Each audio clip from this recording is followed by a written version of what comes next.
Xin chào mọi người đã đến với channel của mình. Đây là một game xây sở thú khá mới ra từ tháng trước. Mình mới mua trên Steam. Bây giờ mình sẽ bắt đầu vô chơi cái torrent của nó ha. Hướng dẫn đồ.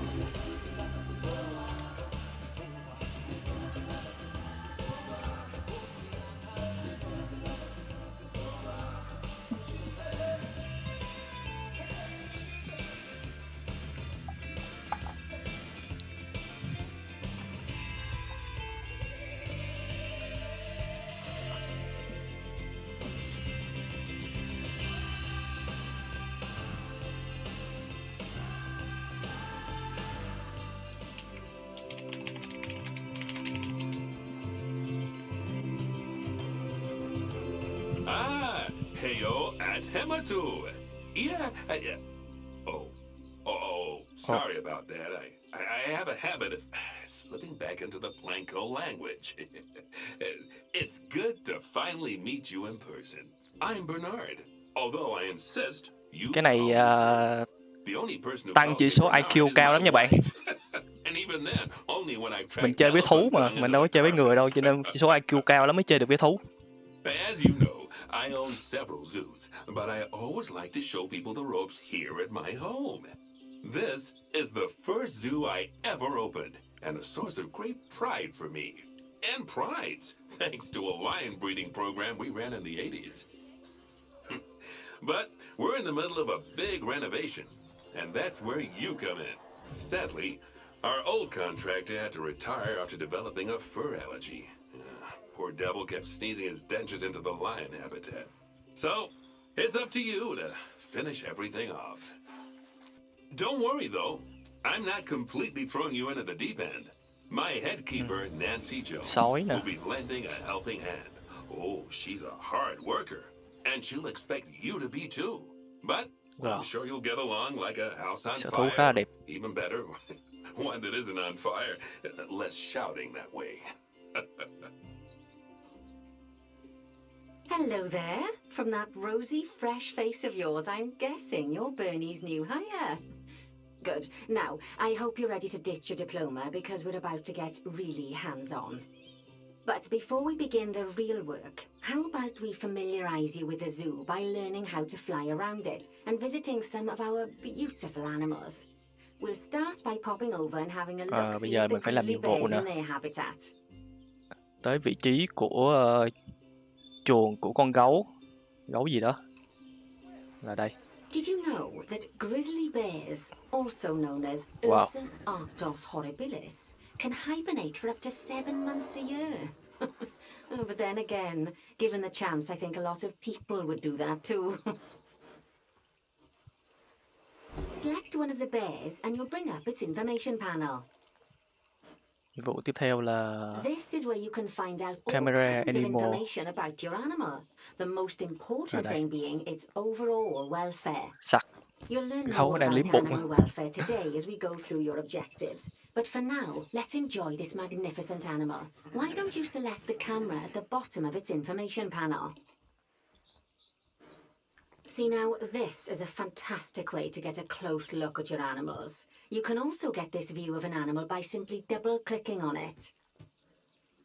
Gấu nhìn khá là tù ha. When you're ready, let's go over to the other side of the zoo and take a look at the lions. I've marked their location for you to find.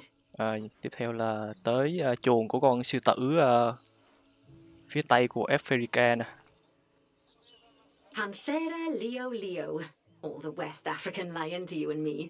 Lions are the most social of the big cats, and there can be as many as 40 lions in a pride, although prides of that size are pretty rare.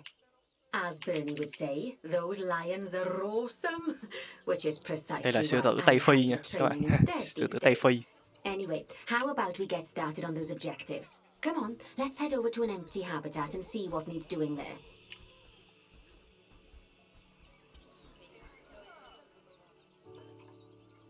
Đây là cái chuồng trống. As you can see, it's a lovely space for animals, but it's missing a certain something. Well, two somethings. Warthogs. So I'd like you to adopt a pair of them. To adopt animals, we need to open the animal market, which is in the animal trading section.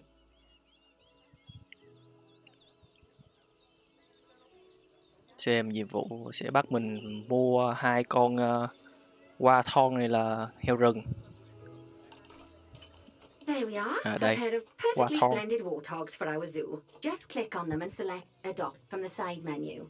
Normally the animal exchange would be full of animals, but I've emptied out the market while you learn how it works. The last thing I need is you accidentally ordering a dozen elephants. Một con cái, một con đực nè. When you adopt an animal, it's automatically placed in the trade Female, center, male. where they're held until you're ready to move them into their habitat, which, as it happens, you are. So how about you move them into their new home? Mình sẽ bỏ 2 con heo đó vô chuồng này. When you ask for an animal to be moved into a habitat, your caretakers will go to the trade center, collect your animal, and deliver them to your selected habitat. I've marked the trade center's location, so let's go and watch the caretakers in action.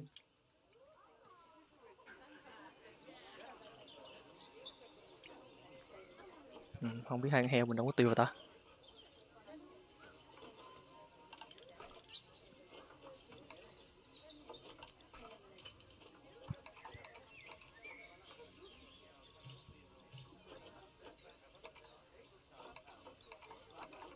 Đây.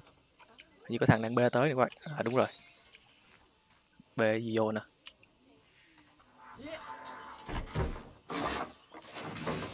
Wow. Một con hoa thon đực.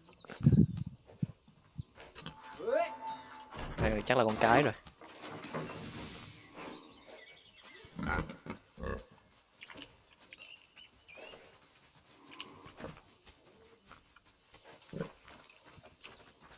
Xem coi nhiệm vụ tiếp theo bắt mình làm gì. Well, as you can see, those caretakers don't hang about. They'll move those đây. animals to their destination as fast as possible. Add một cái Of course, normally we'd have to place the chạm animals thức into ăn nè, quarantine before moving chạm them nước. into a habitat. Và một But I cái am đồ chơi ơi. assured by a person of good standing Đồ that chơi cho these thú hả? warthogs are in the very rudest of health. Right, let's get the warthog's habitat finished up so we can keep them nice and happy. You see, each animal in the zoo has an overall welfare statistic, basically how happy they are. And that overall welfare statistic is itself comprised of 4 different areas: nutrition, social health, habitat, and enrichment. Kêu là nhấp vô cái Luckily, if you habitat nè. select an animal, Chuồng. you'll bring up their animal welfare information panel, Food which we and saw earlier, water. where you can see how they're doing. That way, you'll know Coi hết gì? exactly what areas need to be addressed. Don't worry if that's a lot to remember. You can always check the Zoopedia for more information. Let's start by making sure we're taking care of the warthog's nutrition welfare. To do this, we'll need to place a food station and a drinking station. Now, Đây hiện each ra rồi. animal requires a different type of feeding station. And for the warthogs, it's a Nè, đồ small ăn nè. feeding trough. So let's add one of those and a water bowl. Đây là uống nước. Animals also require stimulation to keep them happy. Let's add a lovely mud bath for the warthogs to roll around in. That bath will count Add thêm towards một their cái đồ enrichment chơi. welfare, Chắc cái này rồi. specifically their toy enrichment welfare. Choi. Một bãi bùn luôn. Một bãi bùn cho heo. You've got a knack for this, I see. Now, our contractor had to leave in a hurry, so this place is in a feral state. Unfinished thingamajigs and whatsits all over the shop. But the first thing we need to finish is the ostrich habitat. It's over near the hippos.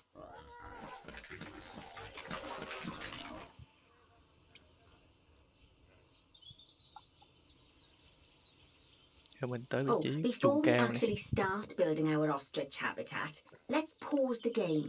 Just click the pause button in the bottom right corner.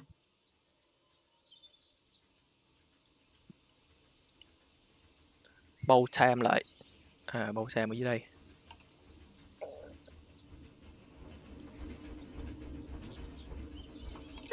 That's more like it. A quick break. Sometimes it's a good idea to pause the game whilst you're doing something which requires your concentration, because it'll stop the zoo spinning out of control while you're looking the other way. Let's keep the game paused while we get this ostrich habitat built. Okay, job number 1 here is to add a habitat gate before we complete the barrier. Every habitat needs a habitat gate. After all, how else would the keepers get in and out? Just make sure it's hooked up to the path so the keepers can reach it.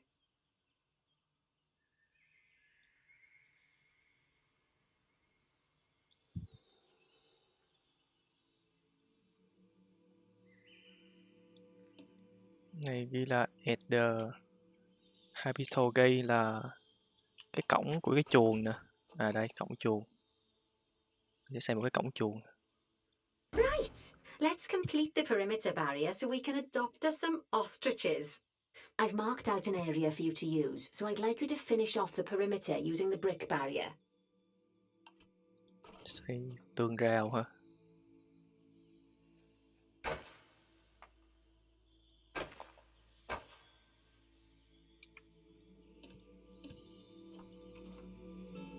Đây.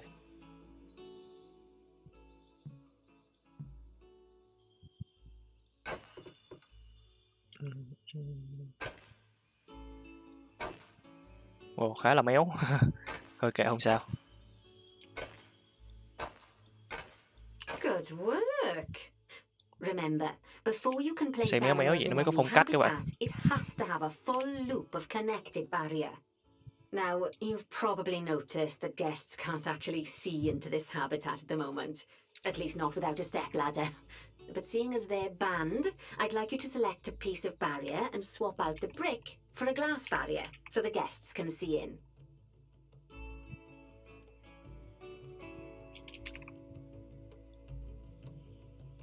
Cái này kêu là mình sẽ thay thế cái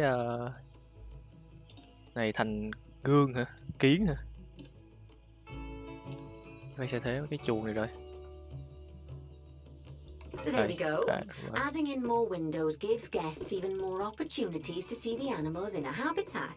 It's always best to make sure the guests can get a good view into a habitat from the path they're walking on, because it makes them happy. Đúng rồi, phải có cái gương ở đây, khách người ta đứng người ta nhìn vô mới được, chứ cái tường cao vậy thì sao nó nhìn vô được? Bắt thang lên nhìn nè. You see, when guests enjoy the view of an animal, they'll make a donation. Just make sure đây you là put cái them hộp easy để to reach places ủng like hộ near nè, a viewing đâu point. đây. Donation boxes are one of the main sources Có of nghĩa là income tới for xem the thú zoo, sẽ so make sure you bỏ thêm tí tiền ở đây để donate cho cái chuồng này.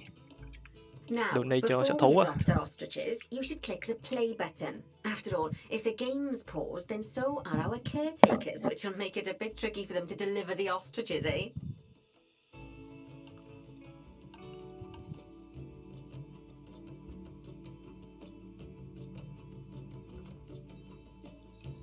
By the way, as well as pausing the game, you can speed the game up by clicking on the fast forward button. It'll run everything at 2 times and 5 times faster.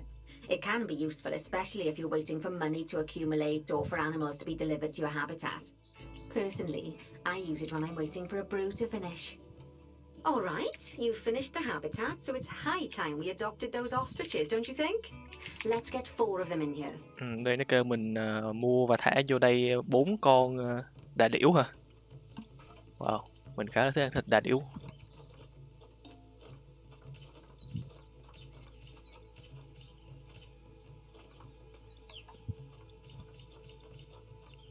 While we wait for them to be collected by the caretakers and brought to the habitat, you should get it ready for them. Add a suitable feeding station, water station, and an appropriate food enrichment item. It's often best to place things like enrichments and feeding stations near to the habitat perimeter, so guests can get a really good view of the animals.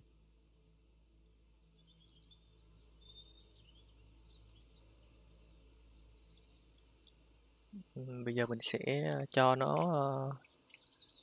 cái đi đựng đồ ăn, thức uống, đồ ăn, thức uống. Wow, nó uống nguyên cái máng luôn các bạn.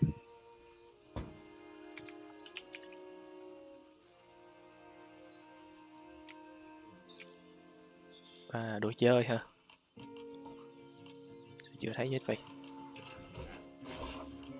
Đây là food enrichment.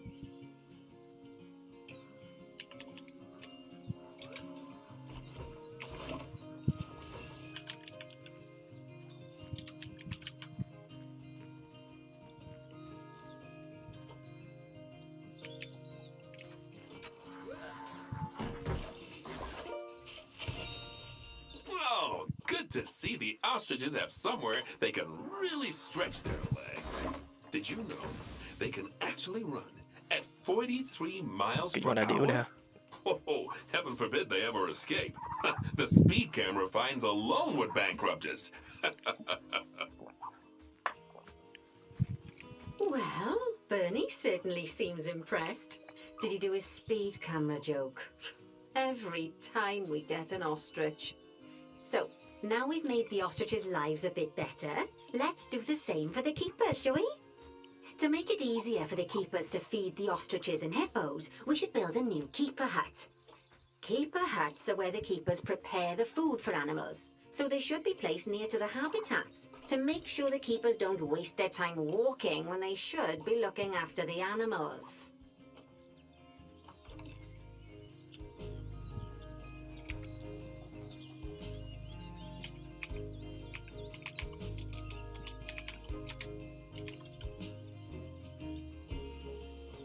Thì các bạn mình xây cái keeper hình nè.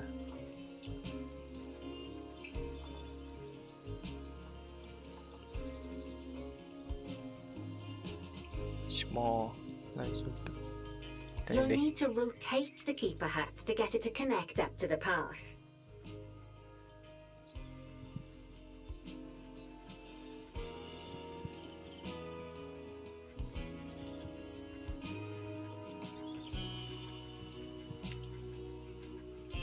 Bây giờ mình sẽ xoay nó.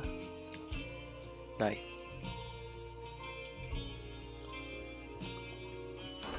Ok.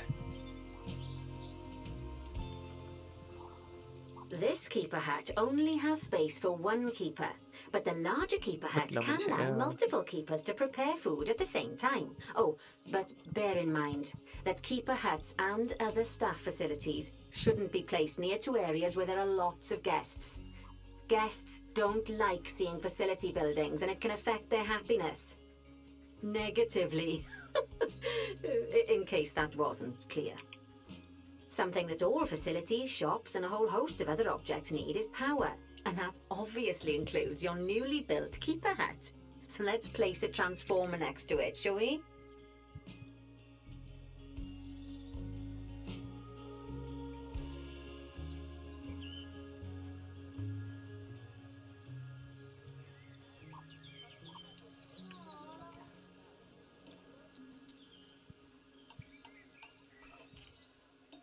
Xây một cái năng lượng, xây nhà máy phát điện. Now, the reason everything has gone blue is because you're using the power heat map. This map allows you to see what is and what isn't powered in your zoo. So, once you've placed your transformer, you can click in the bottom left to turn the heat map off. Lovely work. Now the keepers can start using the hut to prepare food, and thanks to where you've put it, they won't need to walk very far to deliver it to the ostriches and hippos. Let's get on to your next objective then. Bengal tigers. We want to adopt some, but I'm afraid there's nothing ready for them yet. Head on over to the plot of land I've marked out. It's not too far away.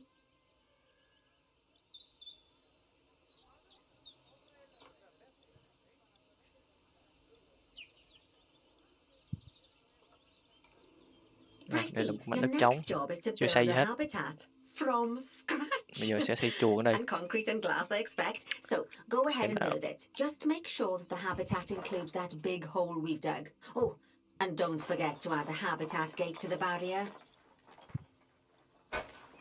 Oh, and make sure the guests will be able to see the tigers. Theo cái bà này nói thì mình sẽ xây chuồng để nuôi cọp các bạn.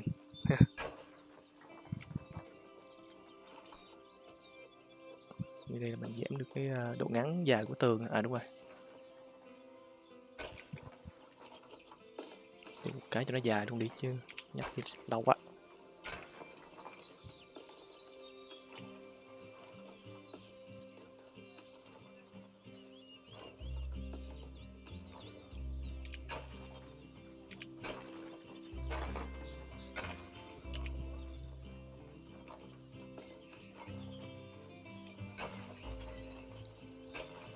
Wow, khá là hớ rồi. Chuồng tất nhiên phải có cổng rồi. Cổng ở đây đi. Now, Bernie takes safety very seriously at his zoos, so we should probably make sure those tigers can't jump out of their habitat, don't you think? The way we'll do it is by changing the height of the habitat's barrier.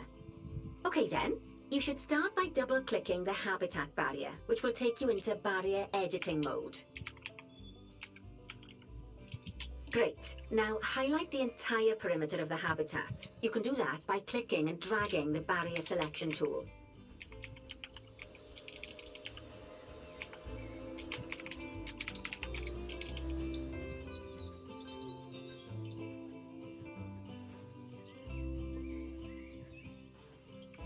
Đây nó sẽ kêu là mình sẽ đặt cái tường cao khoảng ít nhất là 3,7 m. Cái tường này phải cao ít nhất là 3,7 m. Tại vì nếu mà thấp quá thì con cọp nó sẽ nhảy ra ngoài. Mình ren hết cái này đi. Now you've got all of the perimeter selected, you can increase the height of it by clicking and dragging the barrier height tool upwards. You want to make sure it reaches a height of at least 3.7 meters. Now that the habitat is in place, don't forget to put down a donation box near to your viewing areas. Vậy là phải có cái box We need every dollar we can get. donor đây. Especially as these tigers aren't exactly eating instant noodles for lunch. Okay, that's the habitat boundary complete, the habitat gate in place, and most importantly, bắt đầu mình sẽ mua và thả vô đây 2 con cọp Bengal ha. I think it's time we adopted those tigers.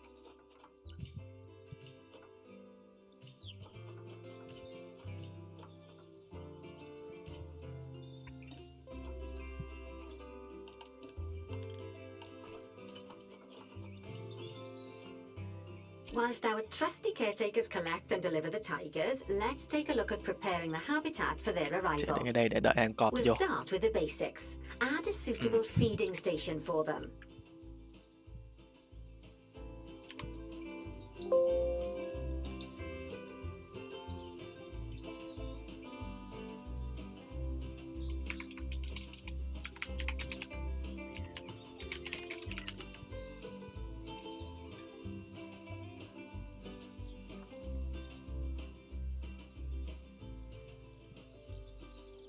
Hai con cọp không biết đi tới đâu rồi.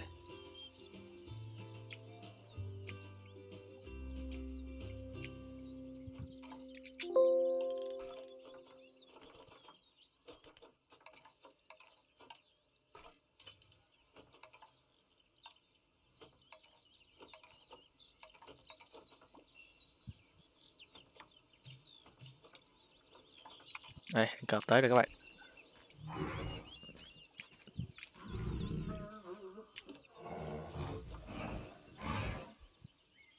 Wow, con cọp này nhìn khá là béo ha.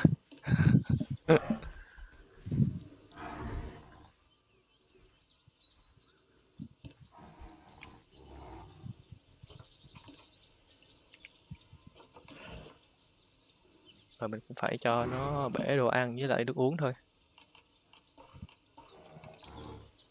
Con này thì chắc chắn là ăn thịt rồi.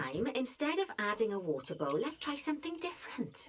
Some animals need a pool in their habitat so they can go for a swim, but they can also use it to drink from. All you have to do is make sure the banks of the pool have a gentle slope so they can easily get a nice, refreshing drink. There's already a pool excavated, but you still need to fill it with water. You should do that by going into terrain and selecting the water tool.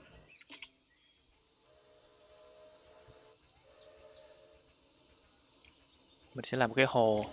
Đây nó có đào sẵn một cái hố rồi, mình sẽ đổ nước vô.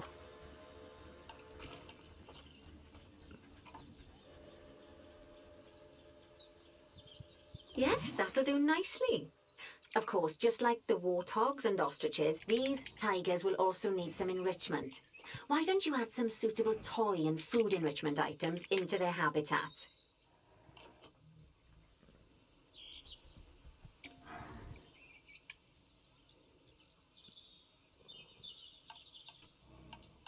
Này là bỏ vô cái đồ ăn tinh thần với lại cái đồ ăn để giải trí với đồ chơi để giải trí. Ồ, giải trí sao đây? Okay, it's really starting to take shape. Cọp vô Now, cái the cạn người vô. tigers will need a shelter in their habitat so they can hide from the guests, or more likely the bad weather. Although given that we're in England, you might want to think of that just as normal weather. Cái này là gì nhỉ? Go on, add a shelter to their habitat. You can either build one from various suitable bits and bobs, or if you like, just pop down the blueprint that I've already built for you.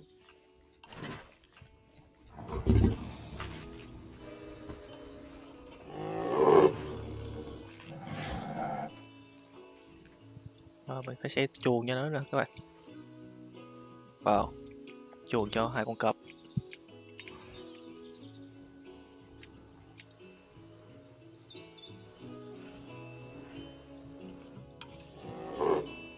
Cái góc này đi.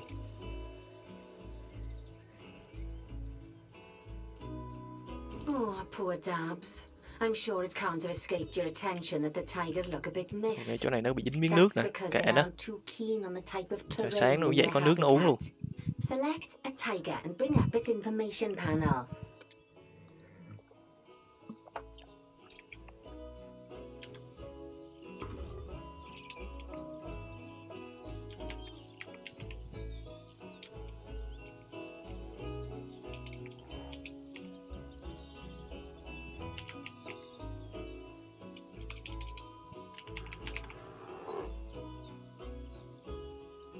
Là tăng cái địa hình đó lên khoảng 6%.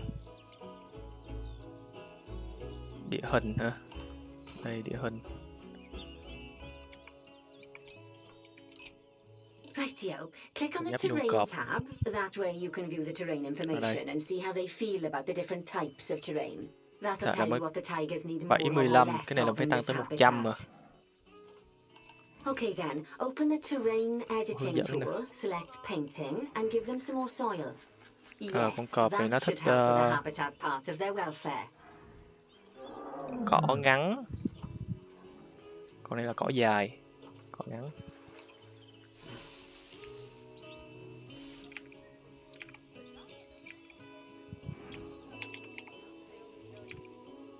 Đất hả? Đất. Nhẹ hả? Right then. All animals need plants and trees from their own biome or continent. You know, deserts, savannas, or Asia, Europe, that sort of thing. It looks like these tigers need a few more plants in their habitat. To get a perfect fit, use plants from the rainforest and temperate biomes that are native to Asia. Although if you have to, you can get away with using just one or the other. The tigers will also want a certain amount of their habitat to be covered by those plants. To find out which plants to use and how many, select a tiger and go to the Environment tab. Now, as you can see, some of the plants currently in the habitat aren't quite right for the tiger, like the wattle bushes. You can remove them if you want. Cái này là cái bộ lọc nè. Mình sẽ lọc ha. You can find all of the plants you need in the nature section, and you can use the filters to only show the types of plants you want to see.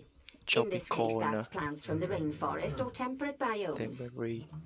Đây. Brushland. Đây.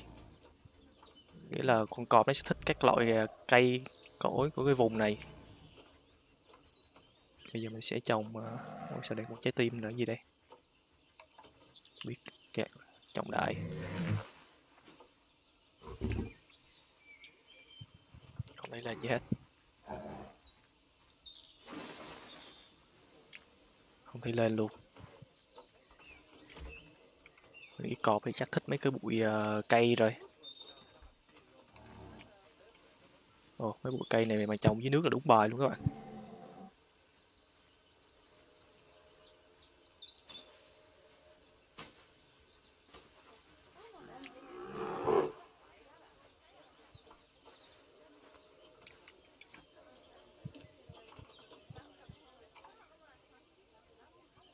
Đúng mà sẽ không lên phần trăm nào ta.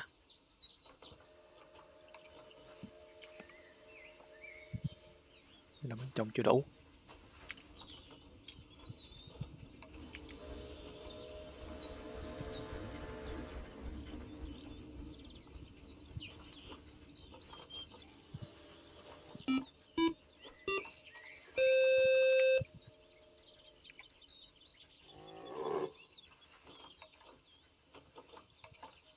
Wow, cây này khá là bự. Trồng ở đây đi.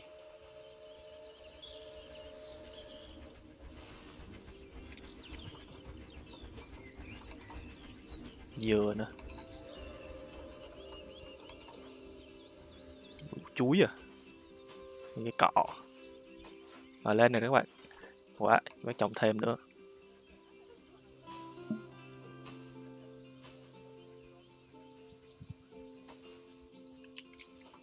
Trồng tới 90% lận. Sẽ để một cây ngay đây đi. Cho có bóng mát. Wow, mình đã lên được Silver Star. I guess that's doubly true when one of the neighbors is a Bengal tiger. Still, those tigers look so happy that I doubt they'd leave. Even if you did. Không khác nhớ ghé nha Nguyễn Tiến Vạn. Oh, but for heaven's sake, don't test Hồi nhỏ mình có chơi Zoo Tycoon đó bạn, mình chơi tất cả phiên bản Zoo Tycoon luôn. Bây giờ cái game này mới ra thì mình thấy khá thích.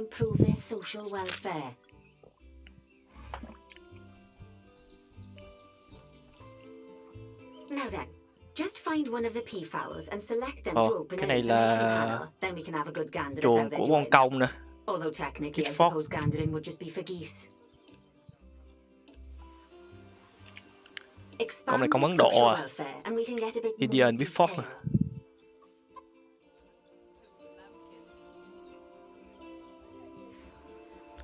Kêu là mua và thả vô đây thêm 3 con công nữa. Giờ mình sẽ đi mua.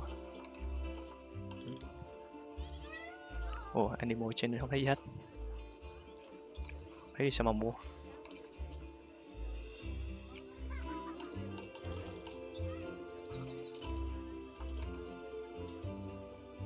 Vậy, kỳ vậy.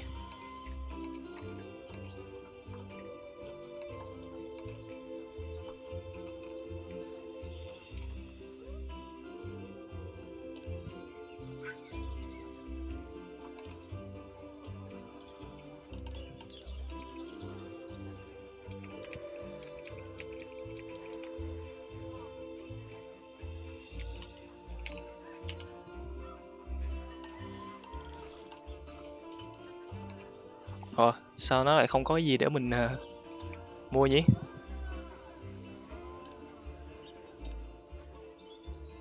À, phải nhấp vô đây à? Nghĩa là bọn này sẽ sống theo với một nhóm, cái cộng đồng. Bây giờ thì chắc có rồi đó. Chưa có luôn. Right, as you can see, the peafowlers need their population to be larger. To solve this little problem, you'll need to adopt 3 more female peafowls. Off you pop to the animal market then.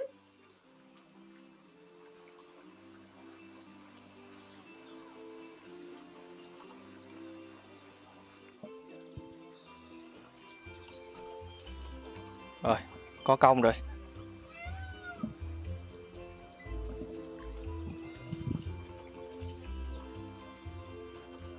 Thì sẽ bảo là mua 3 con, mình sẽ mua luôn 3 con.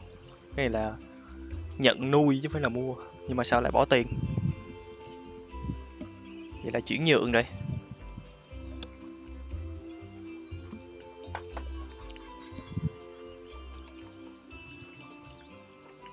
Good work on those peafowls. I expect they'll be delivered soon. But sadly, it sounds like our snow leopard is a bit grumpy. Let's head over there and see what's wrong with her. Just like people, animals can suffer from stress if things aren't quite right. You know, like when you see someone put in the milk before the tea bag. In the case of these snow leopards, they're a bit stressed by their lack of privacy. Snow leopard à? Báo tuyết rồi. Con này là báo tuyết nè. Con này của em mất tiêu rồi. It's not a cheap option, but I think they're worth the expense, don't you? This will give the snow leopard somewhere to go when they want to get away from the prying eyes of the guests. Còn báo tuyết nó leo lên cây mà đâu có tiêu rồi ta. À, nằm đây nè.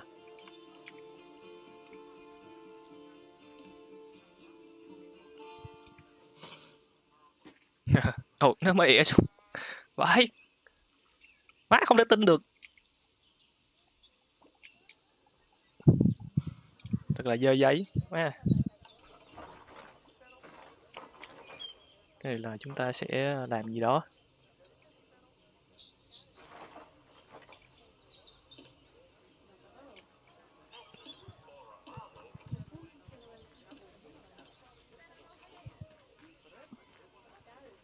Cái gương này dơ quá, chúng ta sẽ dọn dẹp cái gương à. Of course, when an animal isn't in its Gương natural đã sạch lại rồi. biome, it's probably going to be too hot or too cold. Unsurprisingly for the snow Rồi cái leopards, gương là nhìn vô là cái it's too chuồng hot. báo Even luôn with nè. the terrible British weather, you should help cool it down by adding some coolers to their habitat. But let's start by opening up the temperature heat map and having a look-see at the temperature in Rồi the mình sẽ mở leopard's Open Map habitat. lên. Bật qua tab nhiệt As you can độ. see, we already have one cooler in there. Bột báo Let's tuyết pop này nó some more sẽ down cần and nhiệt get độ as thấp much ha. of the habitat as chilly Còn as đây là we nhiệt can. độ cao nè. Luckily for us, this habitat already has power, but you'll need to make sure of that in the future. Just so you know, if any part of a habitat is powered, then the whole habitat will be powered. Sẽ xây cái điều hòa nhiệt độ. Thú mà đó coi. Cần điều hòa nhiệt độ nữa.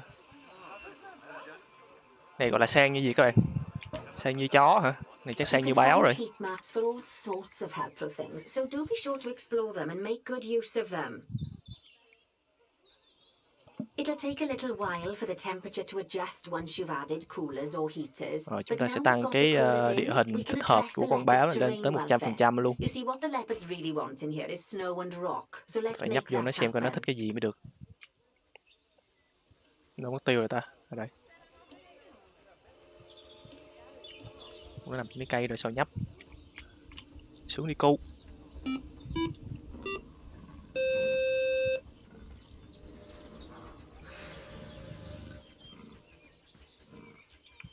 Bỏ xuống.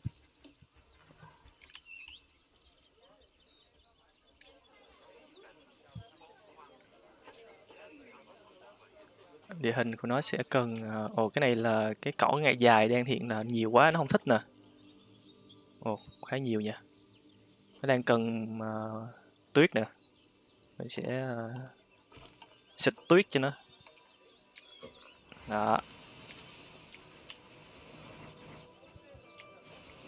Now then, all of that should give you a pretty good understanding of how to make animals happy. So I'd like you to go and check on all the other animals in the zoo and khá là fix hạnh up phúc any rồi đó. issues with their habitats. That'll increase the average welfare of the animals across the whole zoo. And that average welfare is a very important statistic. Now, to quickly see how all your animals are doing in the zoo, you should go into zoo management and then into the animals section.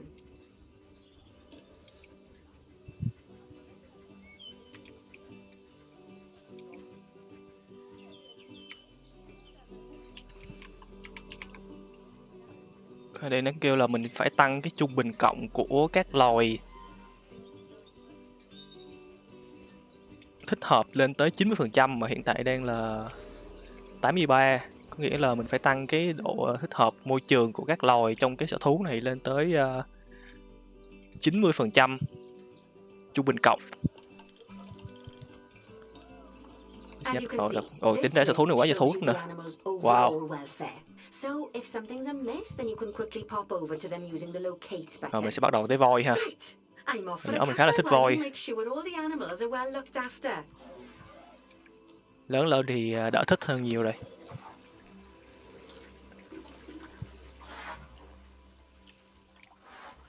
Voi châu Phi các bạn.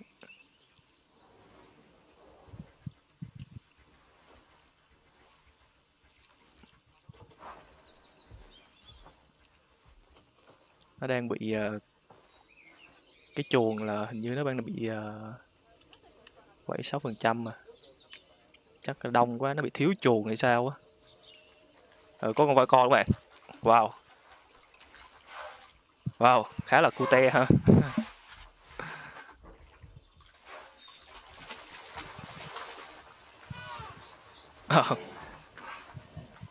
Này chắc là mẹ rồi.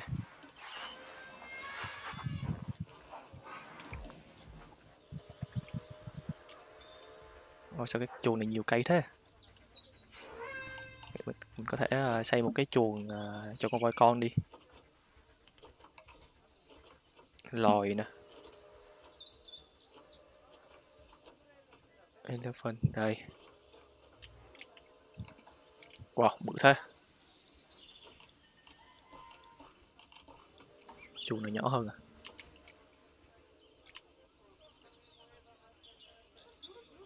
Bự quá rồi, không có chỗ để rồi.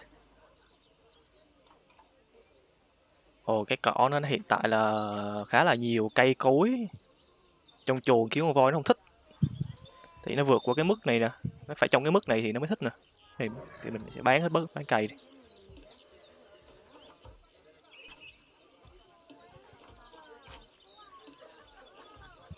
Rồi, chuẩn bị vô mức để mình bán được một cây nữa cho nó vô giữa giữa đi cho đẹp.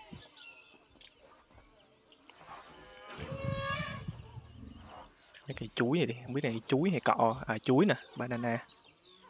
Banana.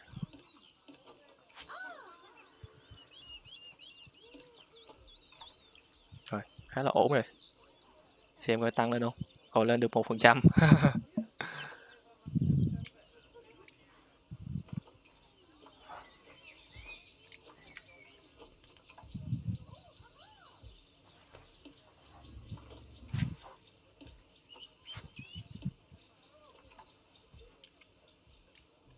Chuồng voi này chắc là ổn rồi hả?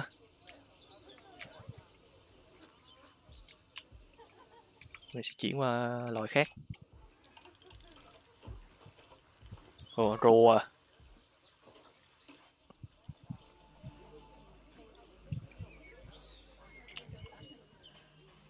Wow. Mấy con rùa này đợt hồi nhỏ mình có coi chương trình sở thú là nó bảo là nó sống trên cái hòn đảo gì sống rất là lâu.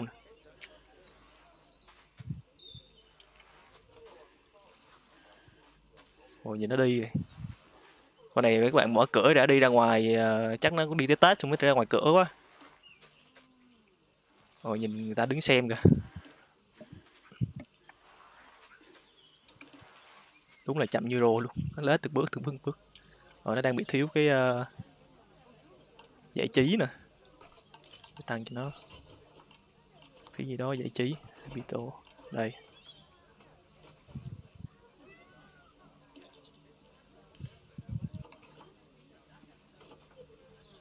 Andarazan hả? Rùa khổng lồ gì đó. Tát vô cái đây. Cái này là cái gì? Xịt nước à? Đúng rồi. Phun sương à?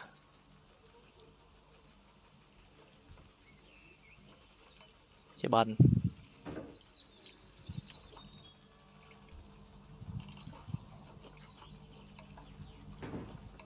Ủa, cây này con rùa tính leo lên cây, con rùa sao leo được cây ta?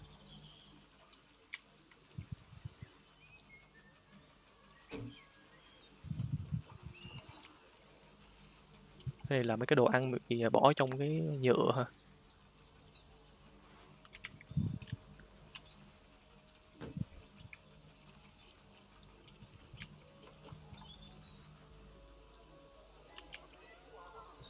Rồi hiện tại là đã 100% rồi.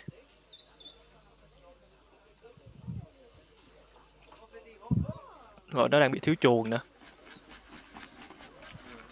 Không có một cái chuồng luôn, có một cái bẫy rơm à. Để chuồng cho nó thôi.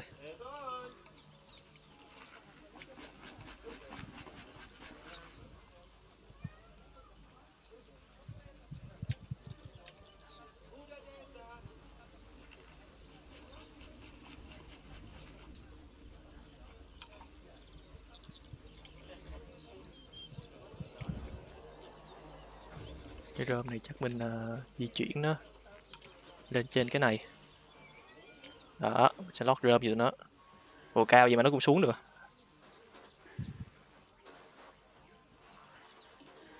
Sao bỏ vô không được ta? À, được rồi. Ha ha. Rồi vẫn chưa lên nè. Thì chắc mỗi con một chuồng à.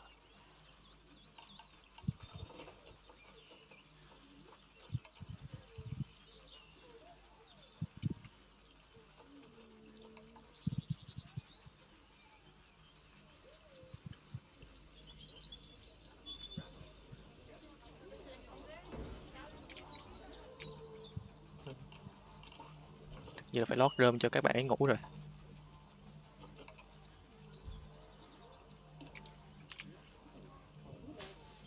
Rồi lên được 26% rồi nè, chắc phải xây thêm một chuồng nữa quá.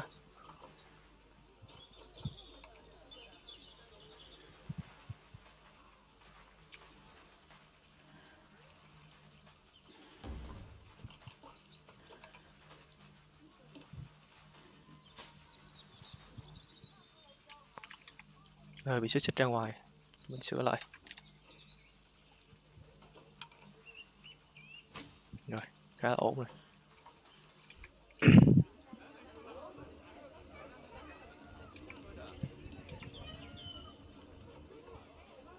Này làm 17 à.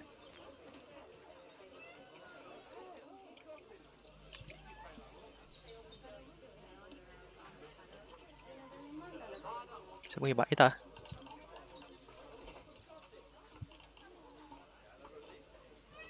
Giờ mình sẽ chuồng nhỏ quá.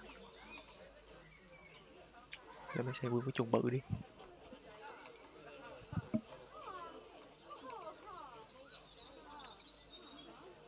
Ồ, đây mấy khối đá chắc mình phải di chuyển đi. Rồi mình bán luôn đi.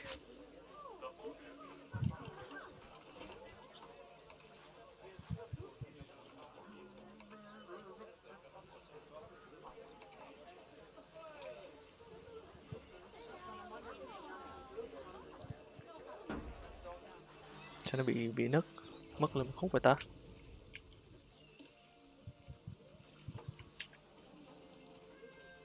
Ra được tí phải ổn.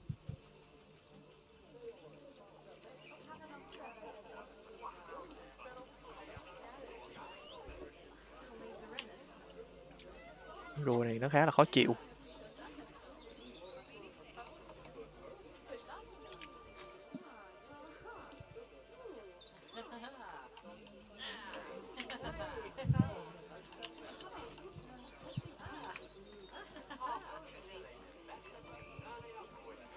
Nó đang bị thiếu cát nữa, mình sẽ cho nó một miếng cát.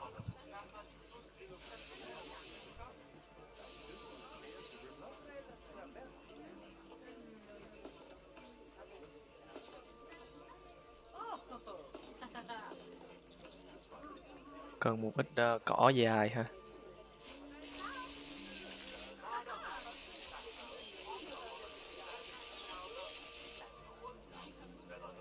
Trăm phần trăm luôn. Cái dạng này là sao ta? Ồ, lên được 85 rồi. Rồi lên có 1% mà. Khá là chua.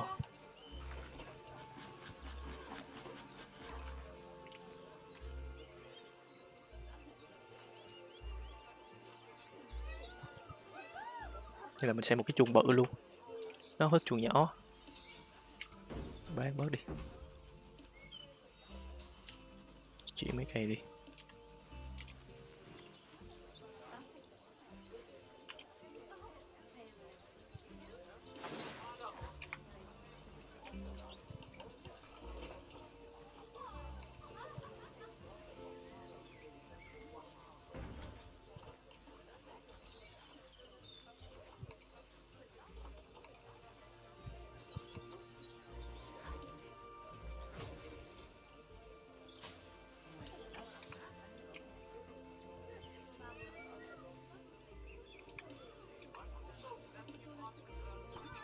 Rồi 0% luôn. Rồi mình cũng bó tay miếng rùa luôn rồi. Biết tụi nó bị cái gì á.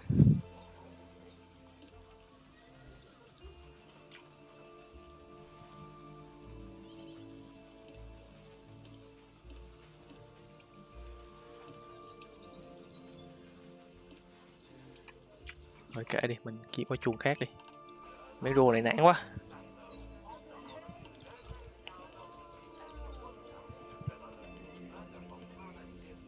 Quay lại với mấy em heo rừng đây đang bị thiếu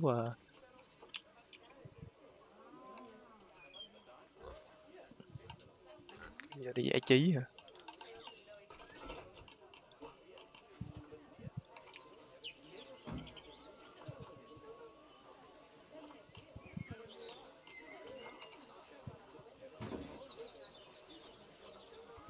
Cái này là của rồi chứ thì nó không lên. Phải ta qua bọn heo rừng. Đây. Cây bóng lon.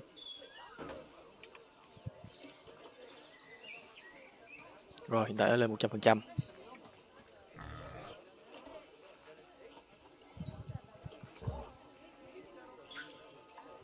Ồ, này nó đang bị thiếu cây nè các bạn.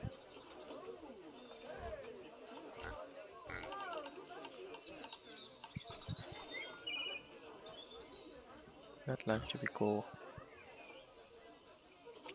Mình sẽ thay vài cái cây cho bọn heo rừng. Bộ này chắc thích ủi mấy gốc cây rồi. Đây mấy gốc cây đi.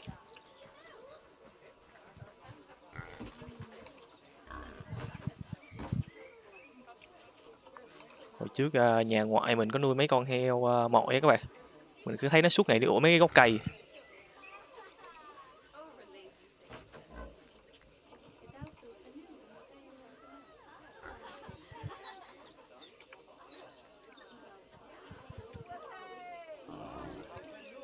Wow, lên được 86 rồi. Sắp hoàn thành cái nhiệm vụ này. Mình khá là mệt. Ồ, hà mã nữa. Wow, con này nó lặn dưới nước luôn rồi. Ồ, hà mã này nhìn mặt khá là dễ thương.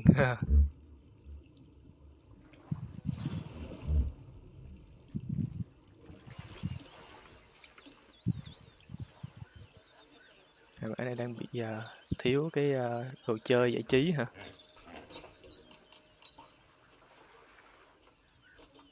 Bỏ cái đi nó sẽ có con hà mã vô.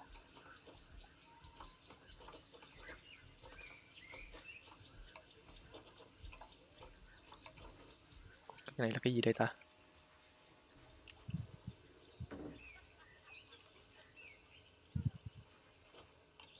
Tôi chứ, mình đã bỏ cái kia vô lộn rồi. Ủa, cái chuông này là cái gì?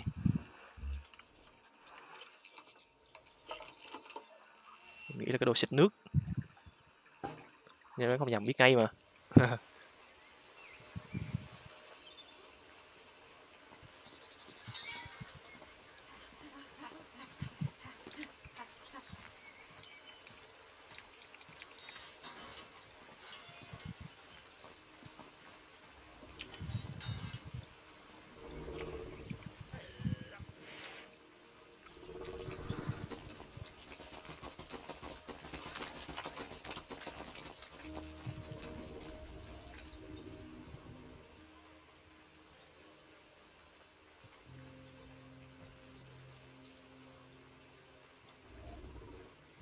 Một cái đồ cho hai má tắm à. Đây nguyên cái hồ nước nó tắm chưa đã à. Hồ nó đang bị thiếu một con hà mã trưởng thành nè. Mình sẽ mua thêm một con hà mã trưởng thành nữa.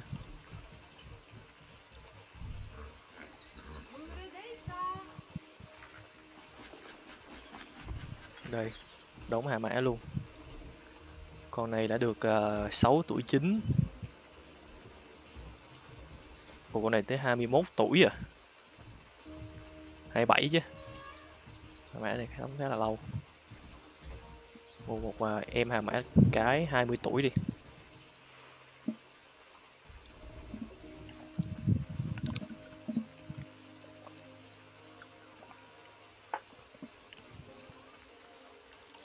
Mình sẽ gửi nó tới chuồng.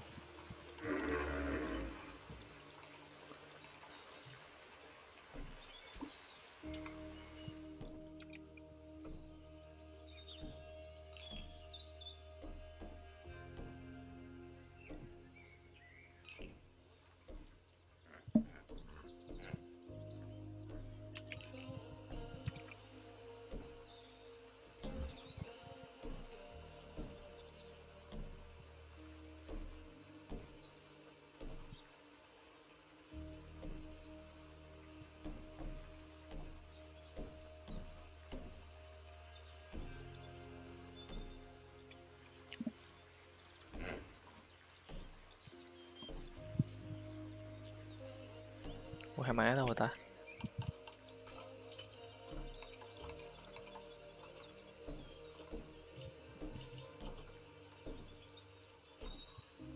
Ồ, đây là một cái bảng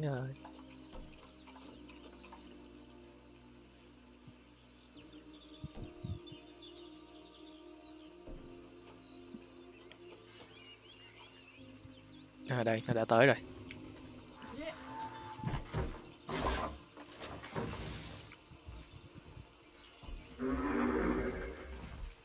Ồ, ở đây còn đực kìa. Con cái nhỏ hơn nè.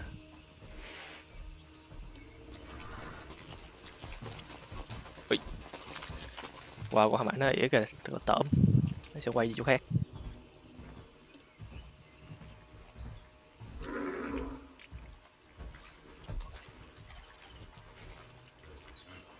Con này vừa thả xuống là xuống bơi rồi.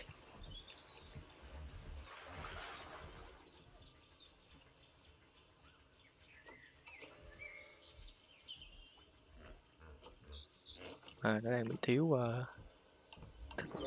đá rồi. Cho đá đi.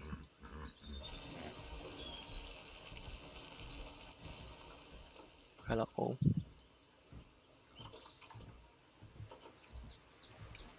Khá là nhiều cây trên cái chuồng này. Sẽ bán bớt đi.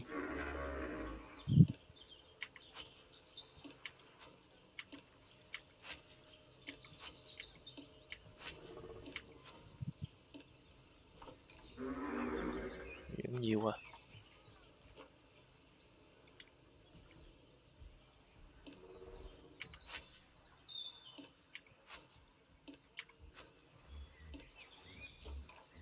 Giảm được có tí à.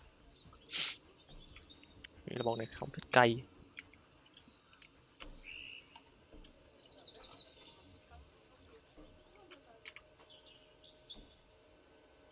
Sao tại đây không có chuồng ta. Nhiều bán gì đó mình không biết luôn.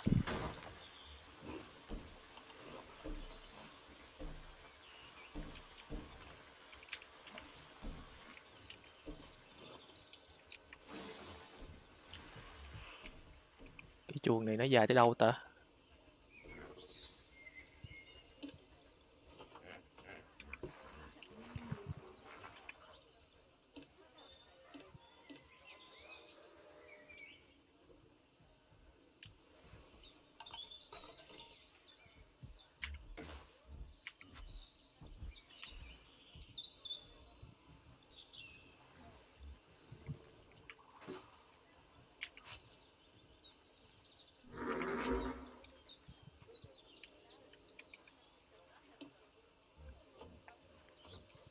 Dễ được một tí rồi ta.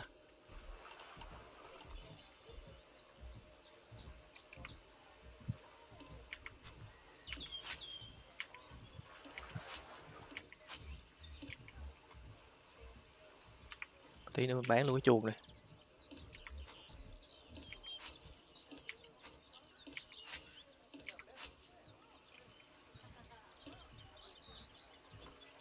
Ồ, giảm có một tí à. 86. Nhưng chưa lên được 90. Này làm khá là mệt. Thì con khác. Mấy con ếch này là sao?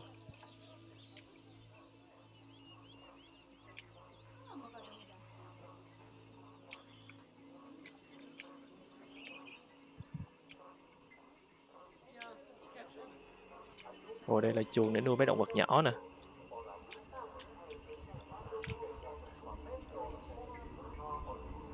Trời, mình đi kiếm lòi mắt luôn, không thấy con ếch. Ếch ở đâu ta? Trời ơi, nó có chút ép rồi các bạn ơi. Này thì xem cái gì?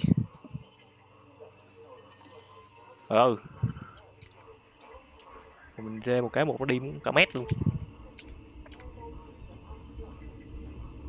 Thôi, nó có chút ép à. Này chắc ếch độc rồi. Chứ mình coi chương trình Thế giới động vật là mấy con ếch nào ra nhiều một sắc sực sỡ thì càng độc. Này thì chắc là siêu độc rồi. Quá nhỏ. Vô kiếm lòi mắt luôn.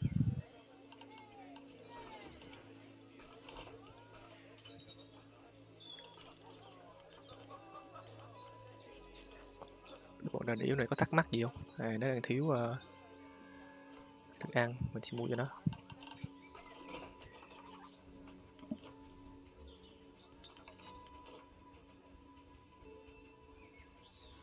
Special food.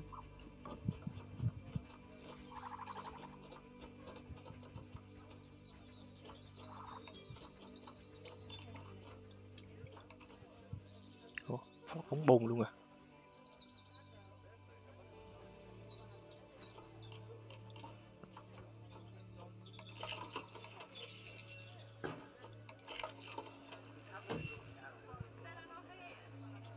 Khá ổn rồi.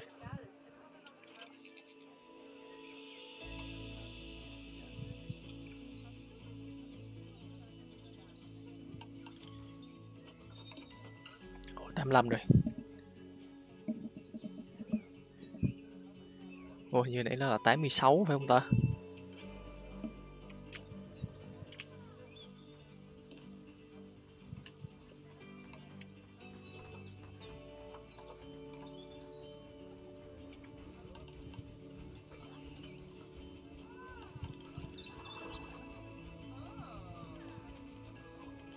Ngựa vằn hết nè. Ồ, nguyên một đống ngựa vằn hú cao cổ rồi kiểu luôn.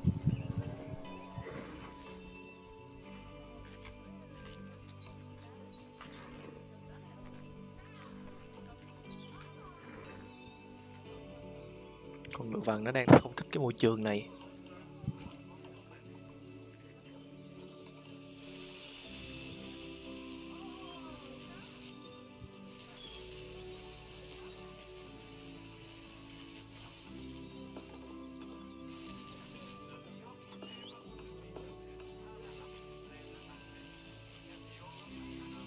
Ngựa vằn là phải thích đồng cỏ chứ.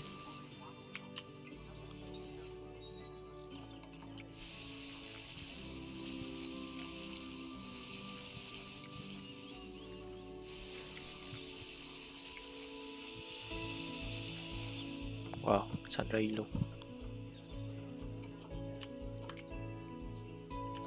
Nó vẫn khá là nhiều cây, nhiều cỏ.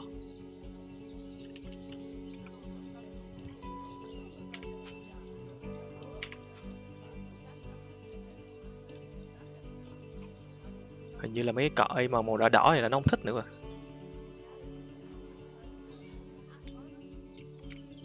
Cái này nó không thích à.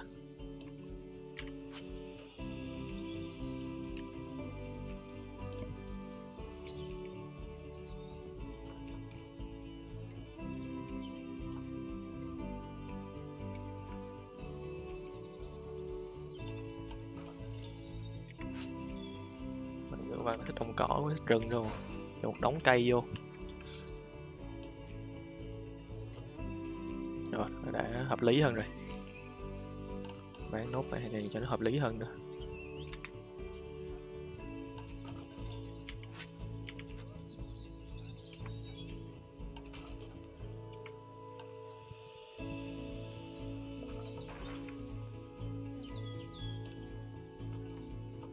Bây giờ hợp lý hơn.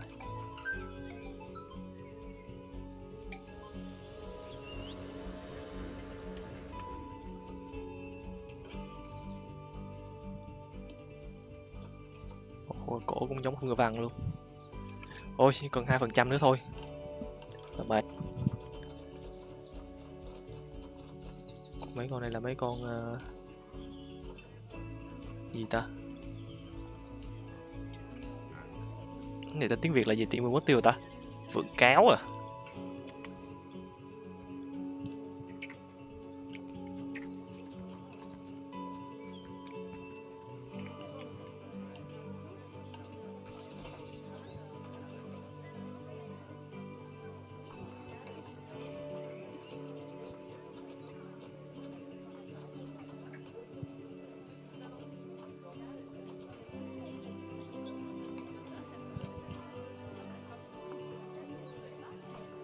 Thôi.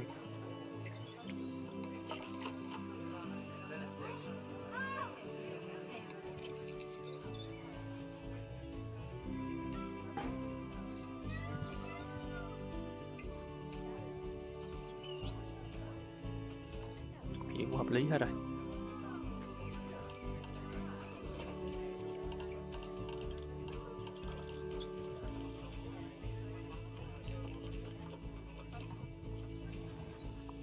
Ủa này thiếu một cái thôi nè.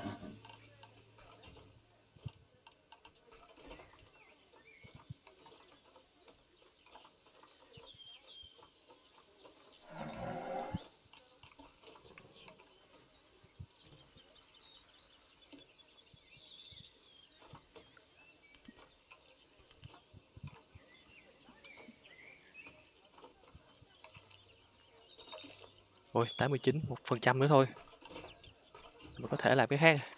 Tạm mệt.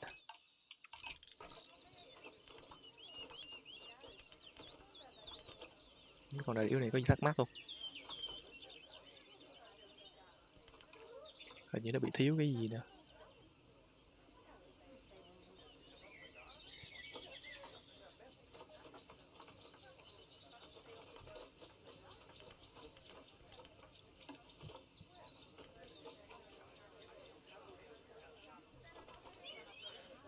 Rồi mình biết là mấy cây nó không thích rồi, mình sẽ xóa mấy cây đi.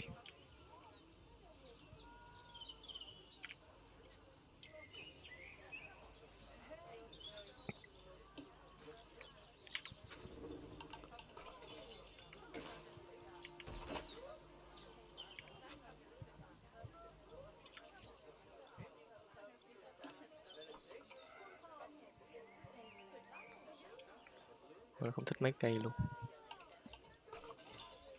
Thì xóa hết.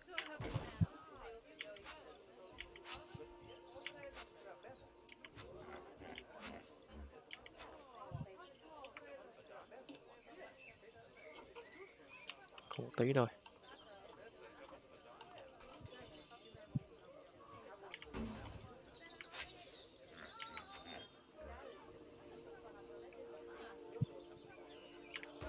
Rồi chuồng chống quắc luôn.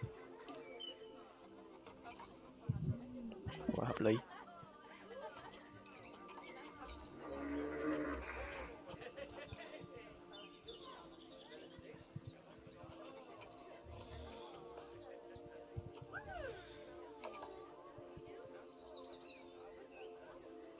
Cái này là sao ta?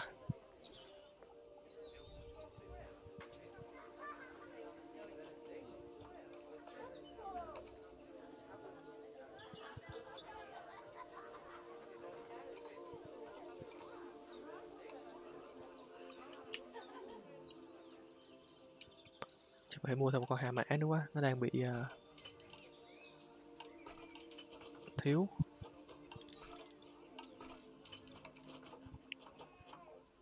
Chứ một con hà mã nó đủ luôn á.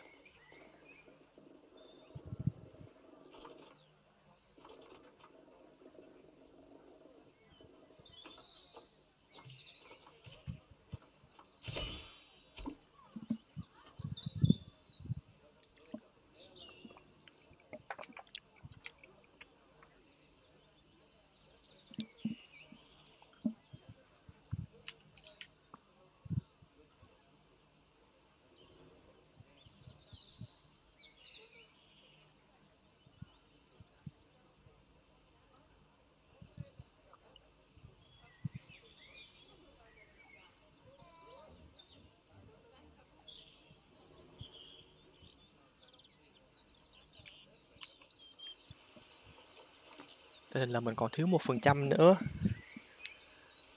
Khá là lâu. Mình phải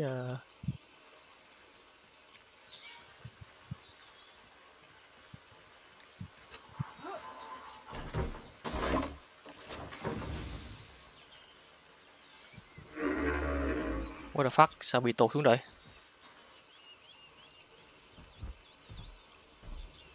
Đông quá à. Các bạn nói cái này đông quá nó không thích.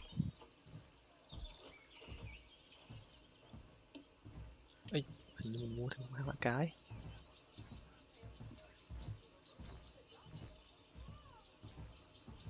Không đủ khoảng trống. Đủ khoảng trống cho bọn hàng mã này. Sẽ bán nó đi.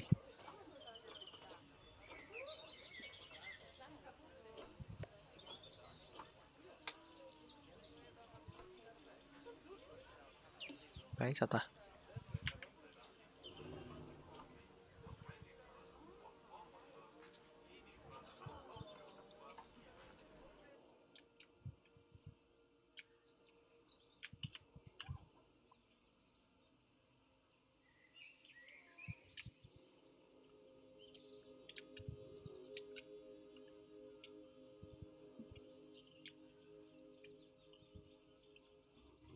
Mình không thể trả lại vô đây à?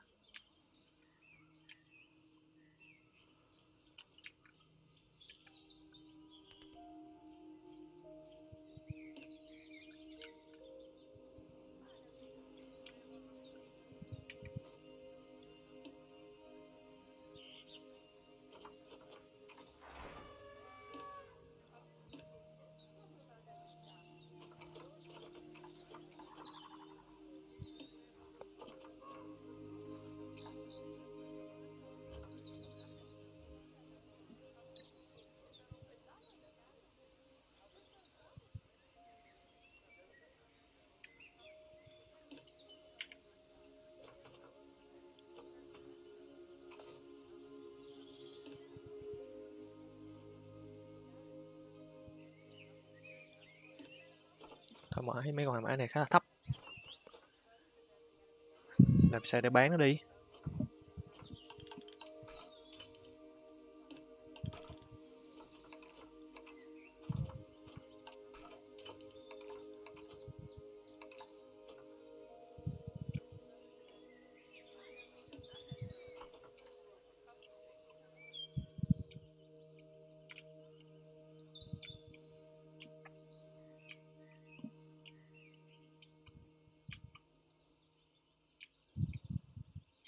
Hay là mình thả nó qua cho xuống mấy con cọp rồi.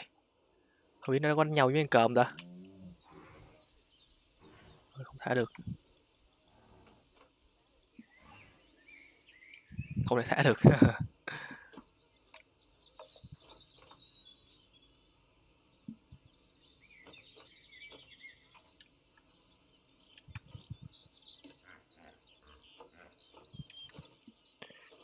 Mình mua con hà mã nó lại giảm xuống hết 6% rồi. Thật là điên.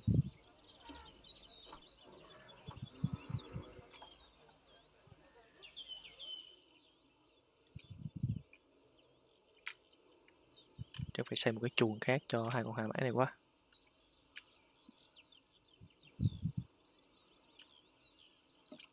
Nó kéo cái trung bình cộng xuống.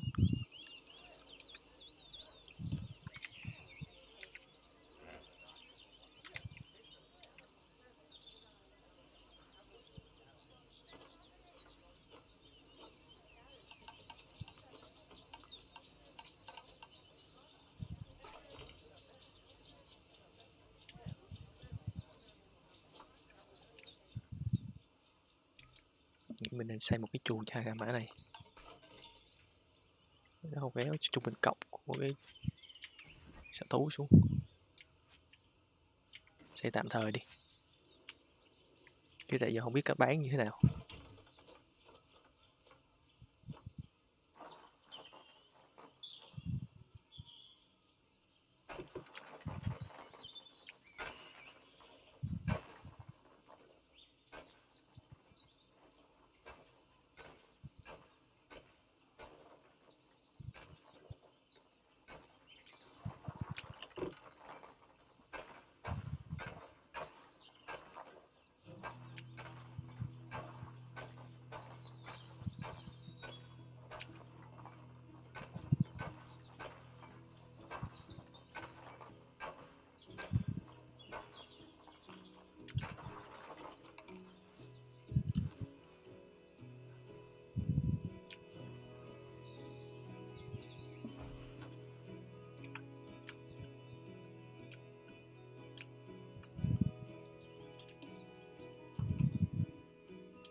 Không chuyển đi được.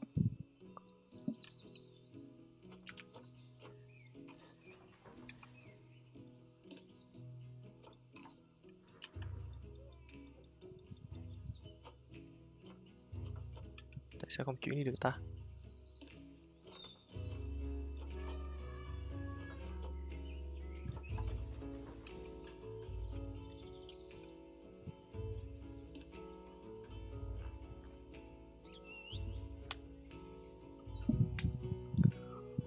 Không đủ khoảng trống.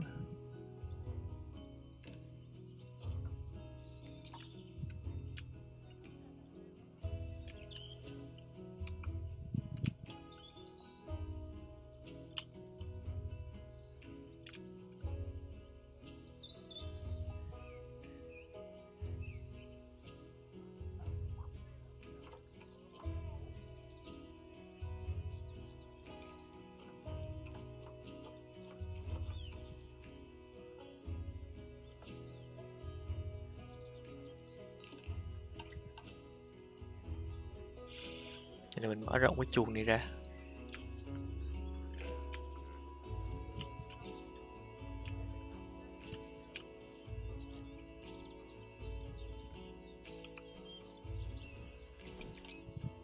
Tiện đi mua thêm 2 con hàng mã chi không biết.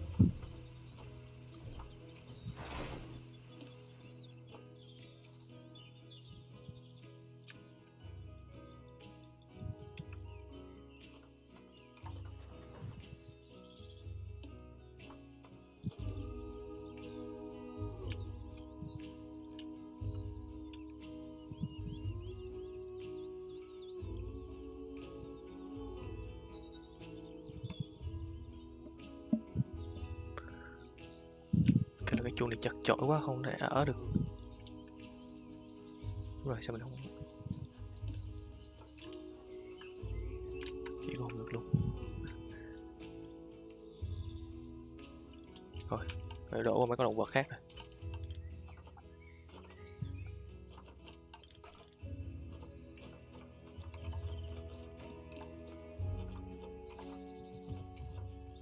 Rồi được 98 rồi.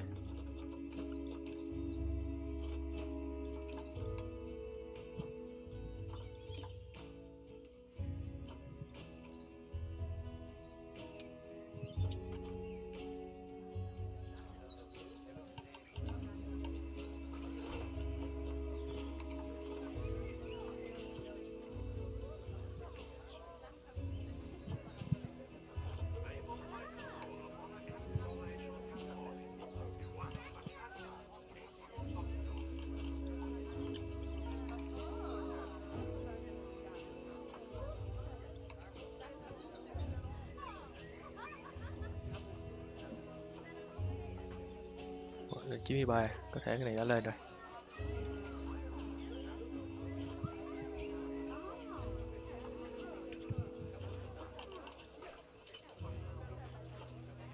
Hai con hàm mã nó kéo xuống khá là căng.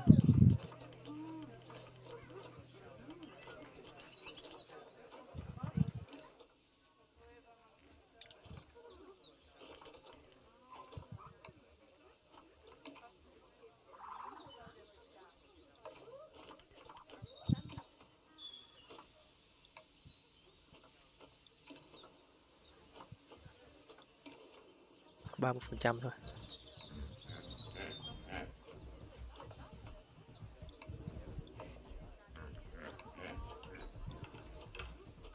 Đây là thảo tự do nè. Thả ra lại thương viên mà không hiện lên. Điên luôn.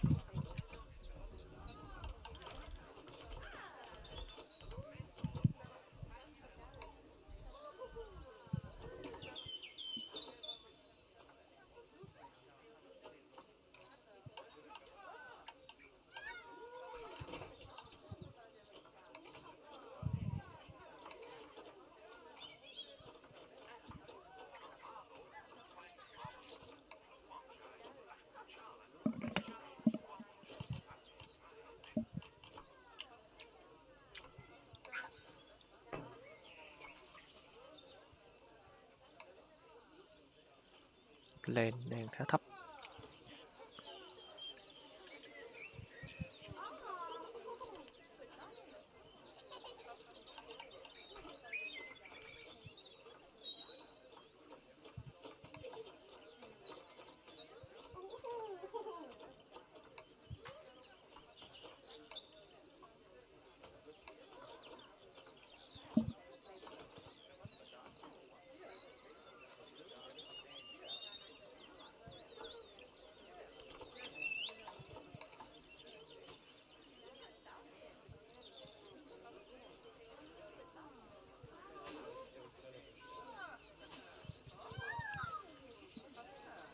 Thì tụ cao thế.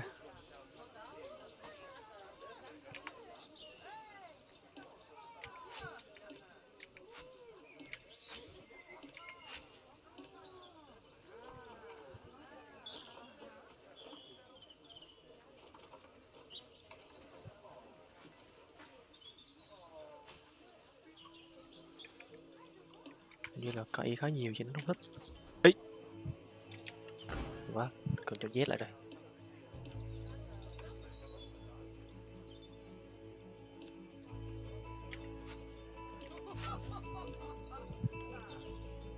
Hợp lý rồi.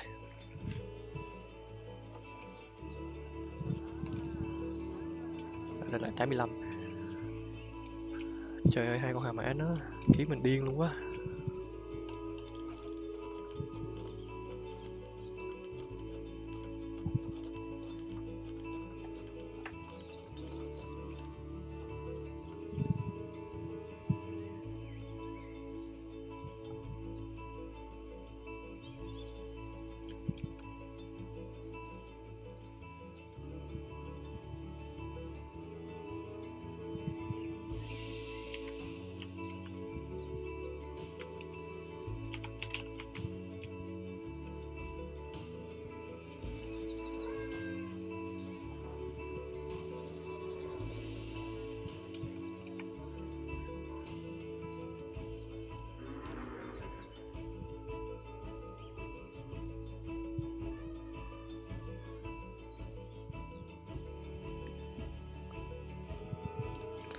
Như mình sẽ mua hai con khác đi để tăng chút mình cộng lên. Sói nhỉ?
Mình phải tăng cái chuồng này thôi.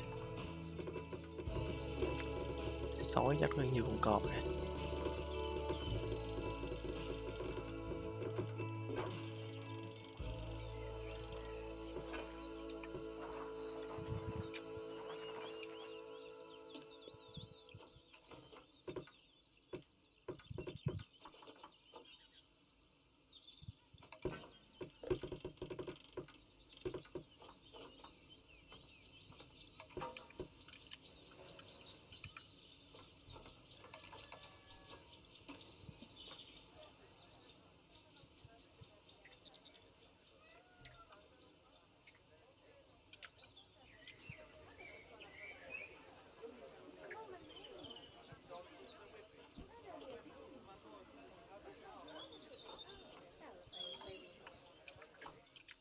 Hai con nó đói, mình gọi bọn giữ chuồng tới cho nó ăn.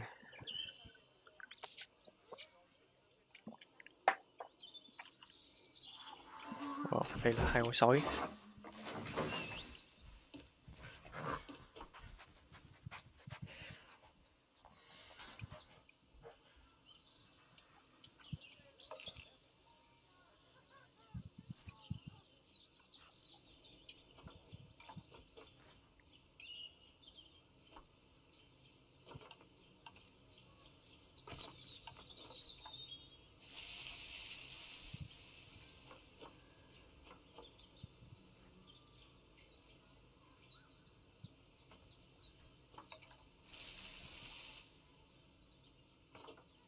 Sói này sói tuyết à?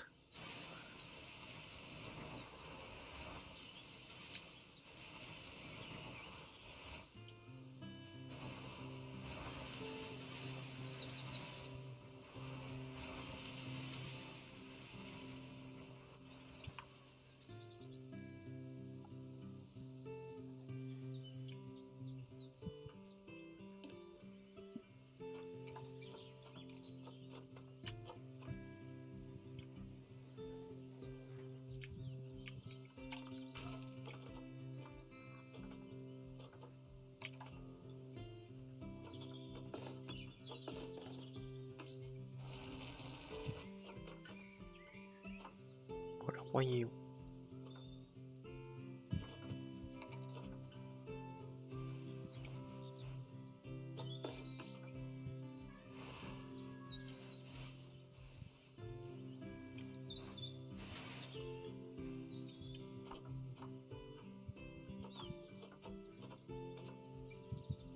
Hiện tại là chưa có tuyết. Sao mình không xịt tuyết đây được? À, trời quá nóng. Đúng rồi, giờ mới nhớ ra. Đây quá nóng, không phải có tuyết.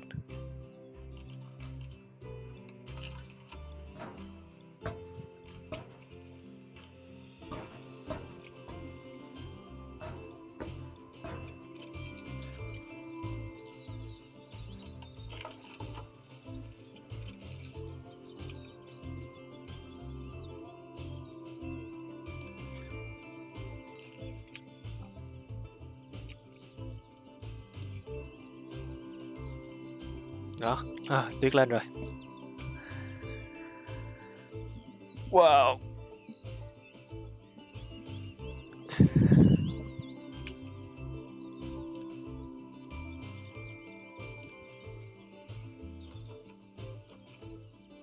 Ồ, đã trúng lên rồi.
Tôi chơi cho mấy em sói.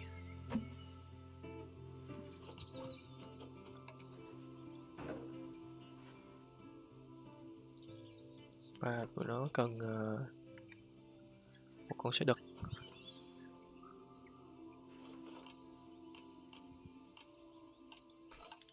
Đây là mình mua 2 sói cái ha.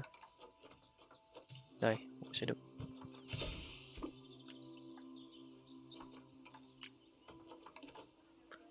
Ôi, 84. Thì là khùng với 2 con hà mã.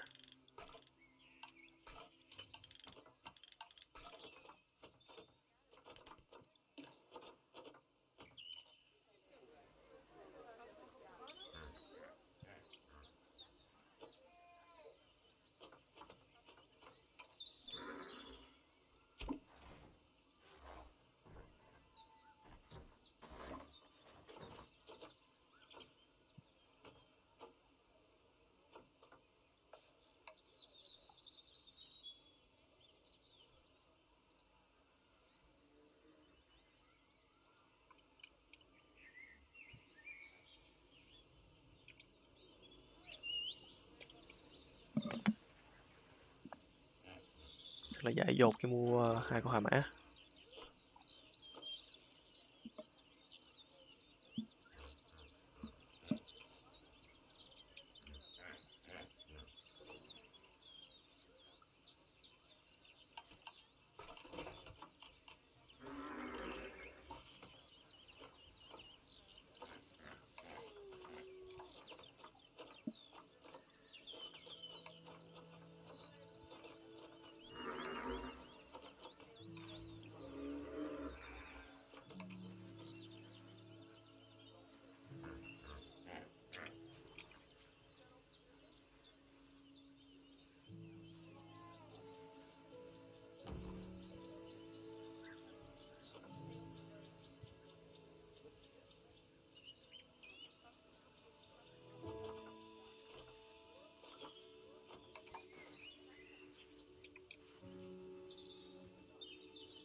kéo lên được một tí.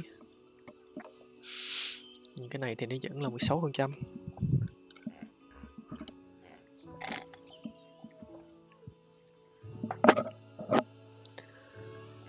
Mình làm sao để giải quyết cái vụ này được trời.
Đi với hai mã này quá.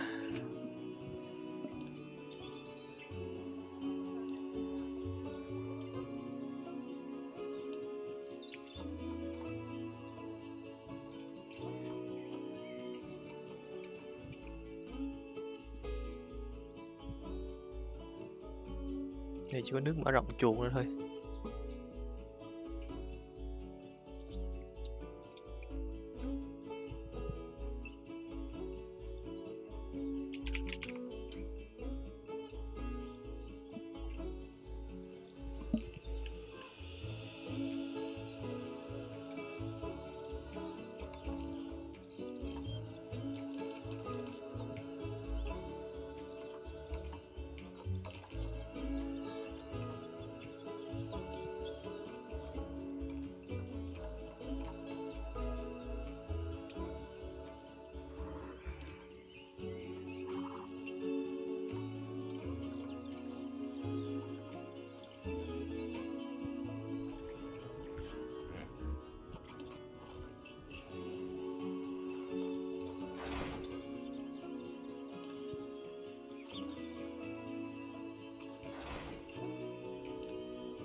Thế này thì sao? Mình hình như là bây giờ nó chưa cho bán thú hay sao á.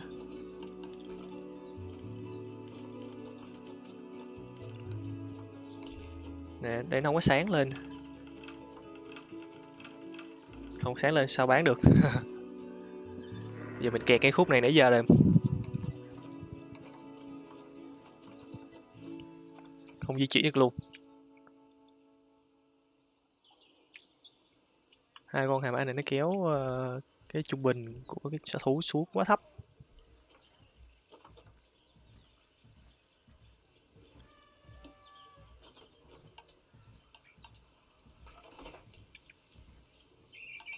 Thì mình đi mua hai mã chi trời.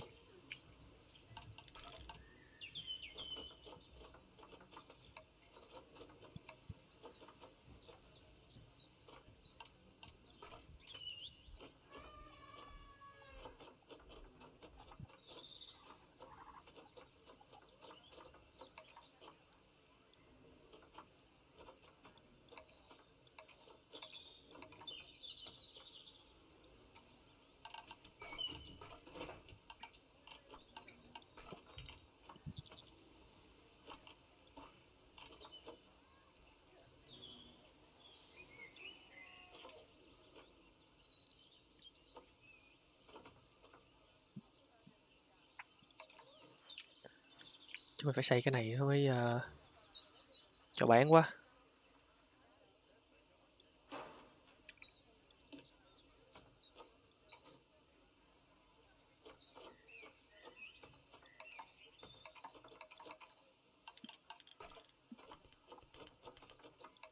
Không có gì hết. Toàn thật rồi, không giáo à.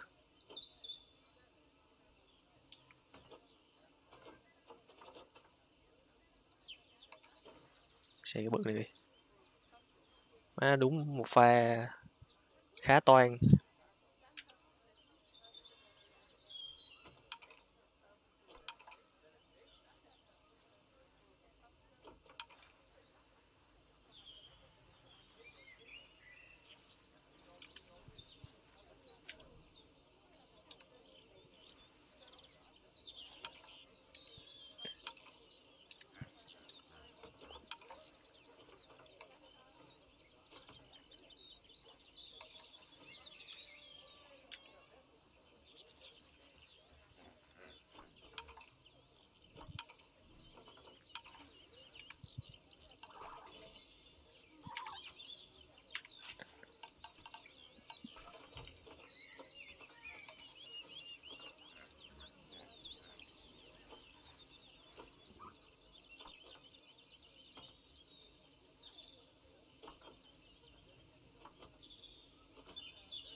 Wow, thôi, toan luôn.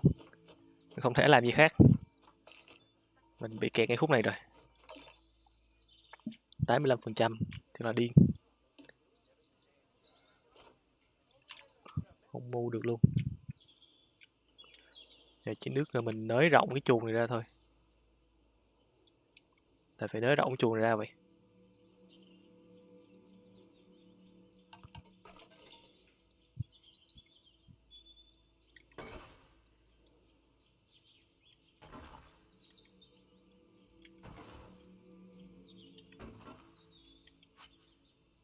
Nó bị thiếu khoảng trống à. Thì mình đi mua thêm 2 con hà mã nữa, nó bị thiếu khoảng trống.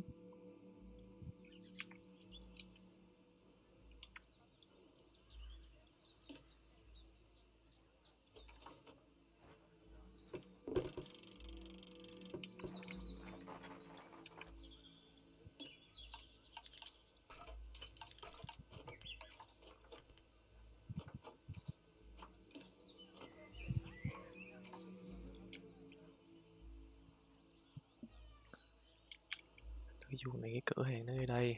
Mình sẽ làm một vòng lên đây rồi ôm qua đây luôn. Mình sẽ bỏ hai cái cửa này đi. Chỉ có nước vậy thôi. Chứ không là toan.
Rồi, cái đường này mình sẽ sửa lại vậy.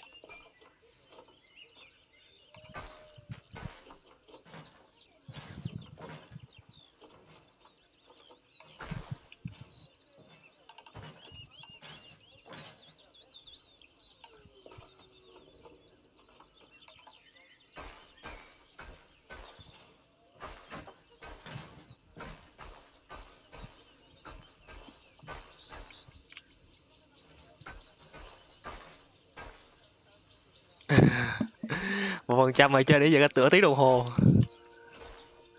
Rồi mình sẽ mở rộng quy cái chuồng này bự ra đây thì chắc được rồi. Này mà không được nữa thôi chắc mình hết cách.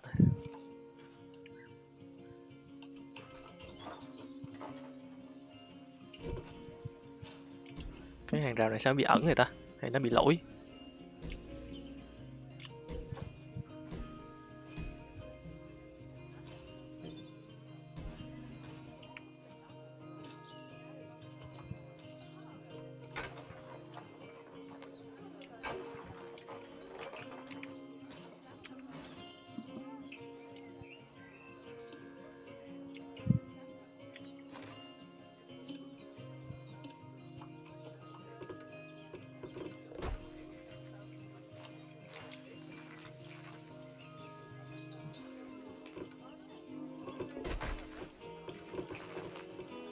Fuck.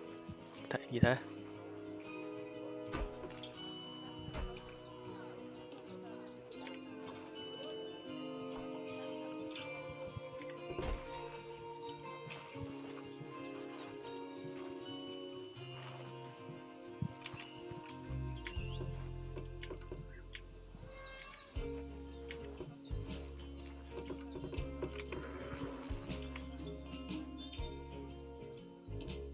Cái chuồng nó đã rộng hơn rồi.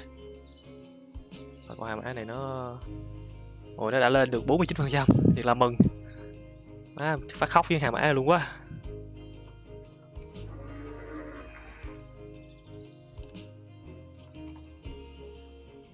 Sao lại không cho mình xóa cái này rồi?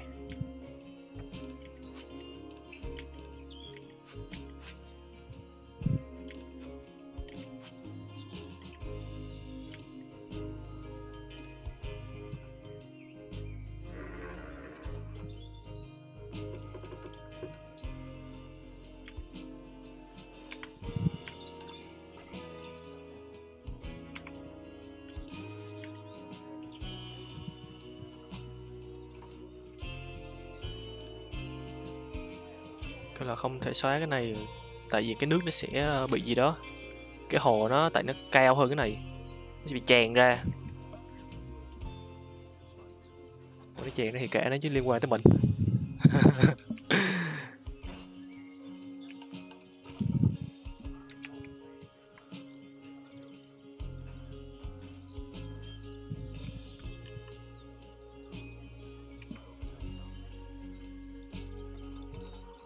86.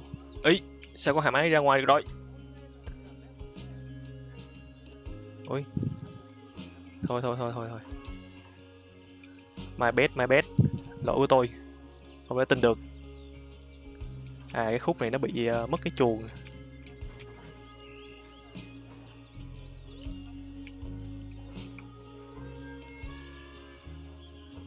Không thể tin được.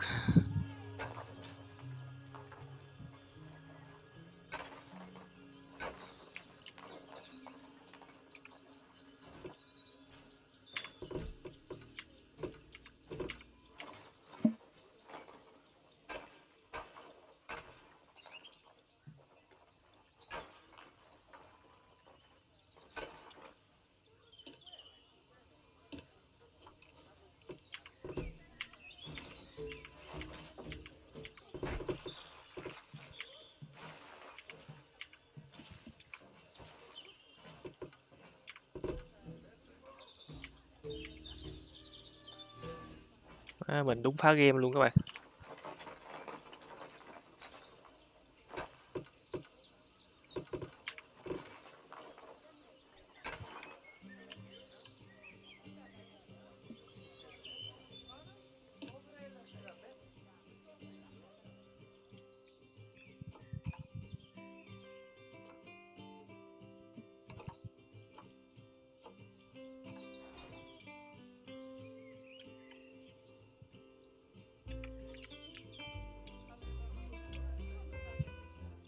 Tình hình là cái con hà mã nó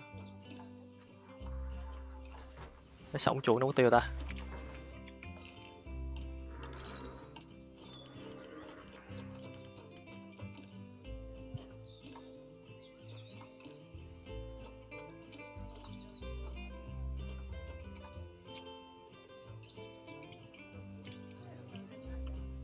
Rồi nó được đưa vô chuột lại rồi.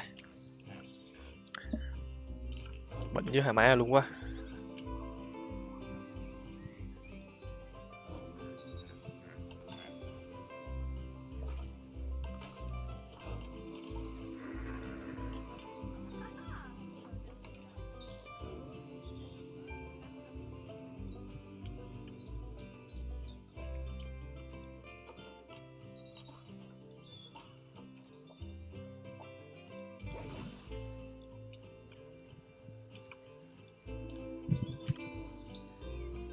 Chỗ này nó bị ngập nước luôn rồi.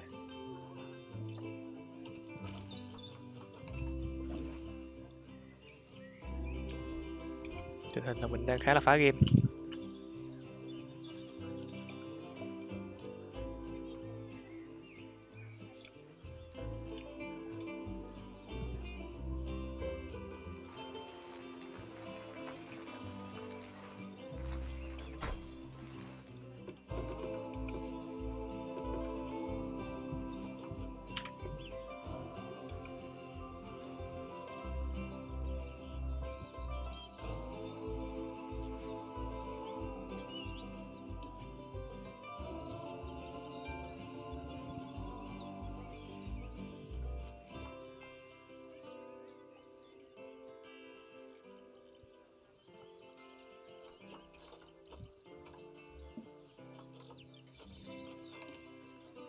Ôi 88 rồi, 2% nữa thôi. Chỗ này mình xả cho ta.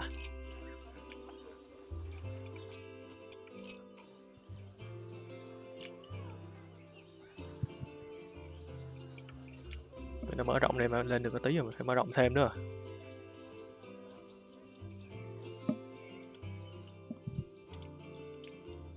Mở rộng chỗ nào nữa chơi, hết chỗ rồi. Ở đây à.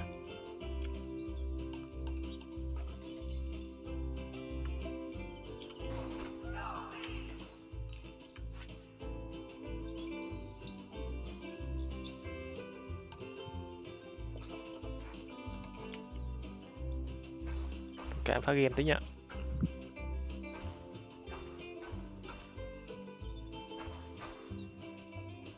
Thì sẽ thay cái đường sau.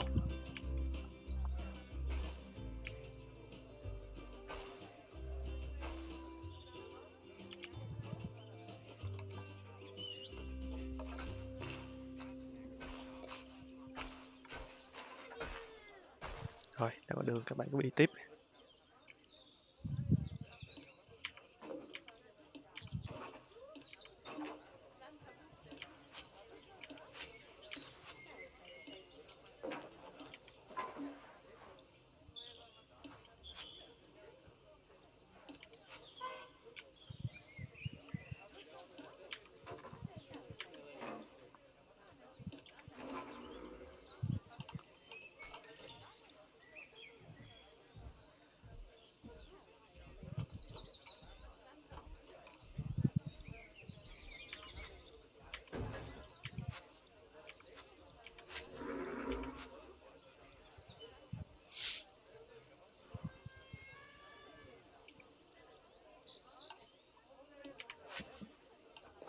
Thì chỉ có nước mở rộng cái này ra thôi.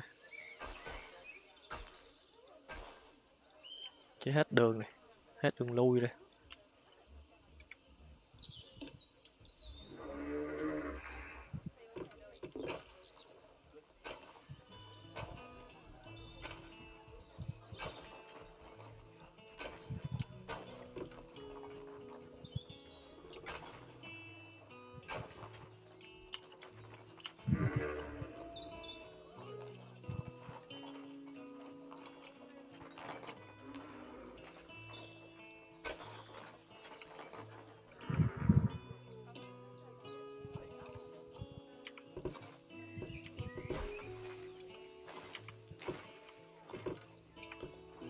Wow, chuột nó khá rộng.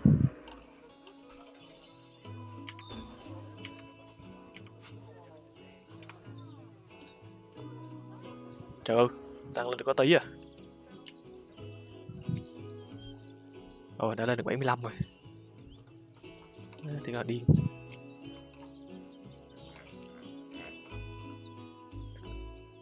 What the fuck? Hai con sói này mình quên cho đồ ăn cho nó. Nó sắp chết đói luôn rồi.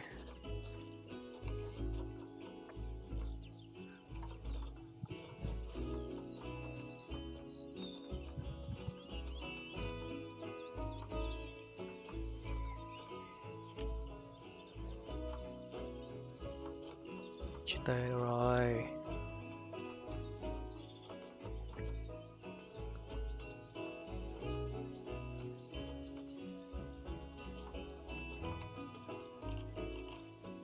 Mình quên cho đồ ăn cho sói. Chứ đừng đói gần chết rồi.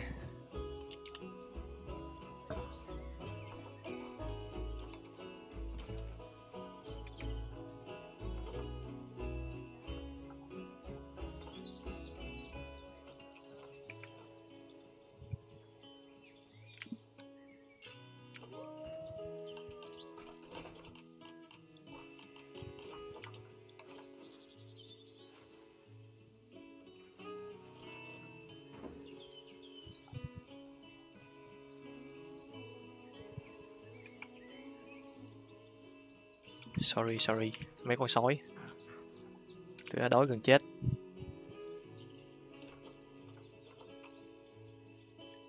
Rồi sói nên không có cần cây cối hết à.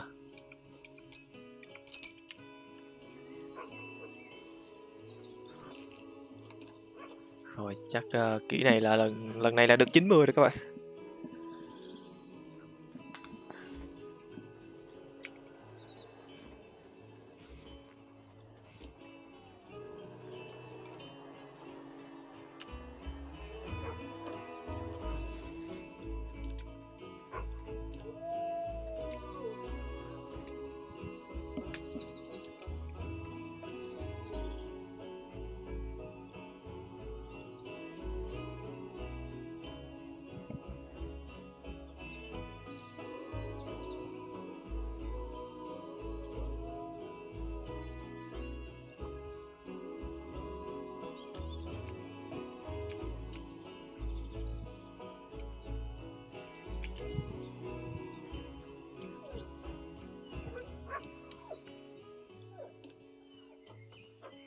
Phát sao mai cho con sói ăn hết vậy?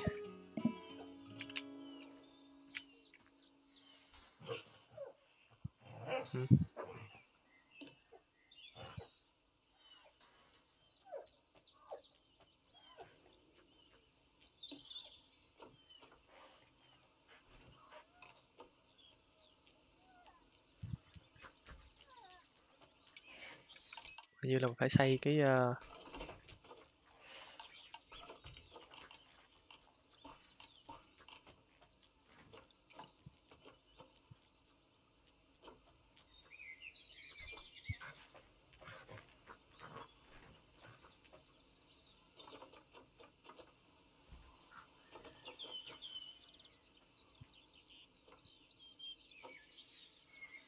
đây, cái nhà mà chứa lương thực cho nó.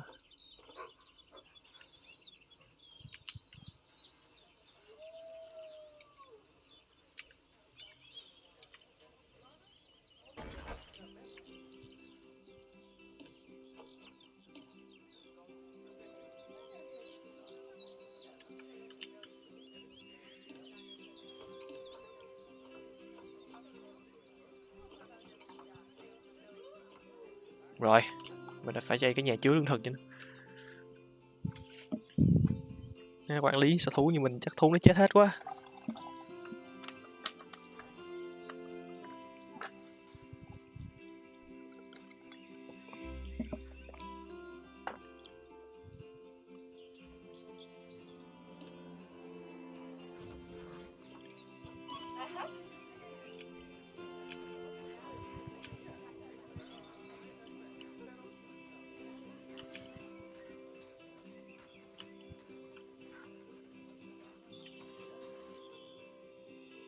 Ủa, sao vẫn không được?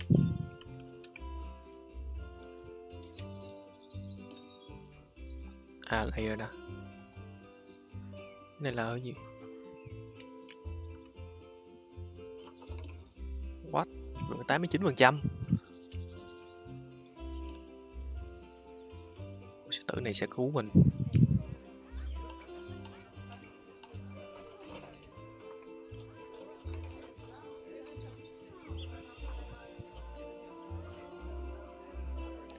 Tử này là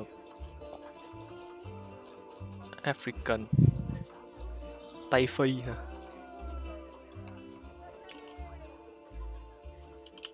Special.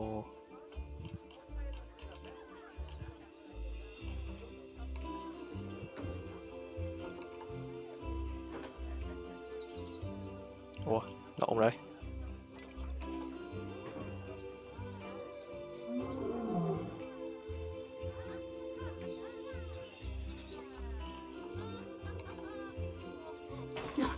Ôi, cuối cùng thì cũng được 90%.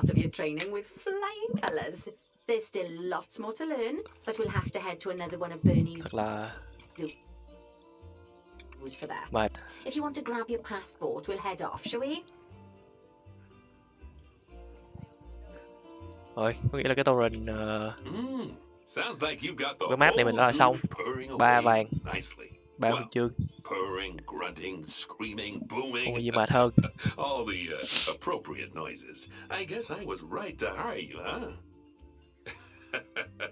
Don't tell her I told you, but Nancy wasn't sure you'd even last the morning. So, we're happy this is working out. And Nancy owes me a foxy coffee. As strange as it seems, considering we just met, when I look at you, I feel like you're the child I never had. After the one I did have, obviously. But you see, zookeeping's not for my daughter. Don't get me wrong. Emma absolutely loves animals, but she set her sights somewhat higher. Wants to save the entire planet. I'll just settle for saving a couple of species. Oh, and maybe having a type of frog named after Sẽ sale lại hả?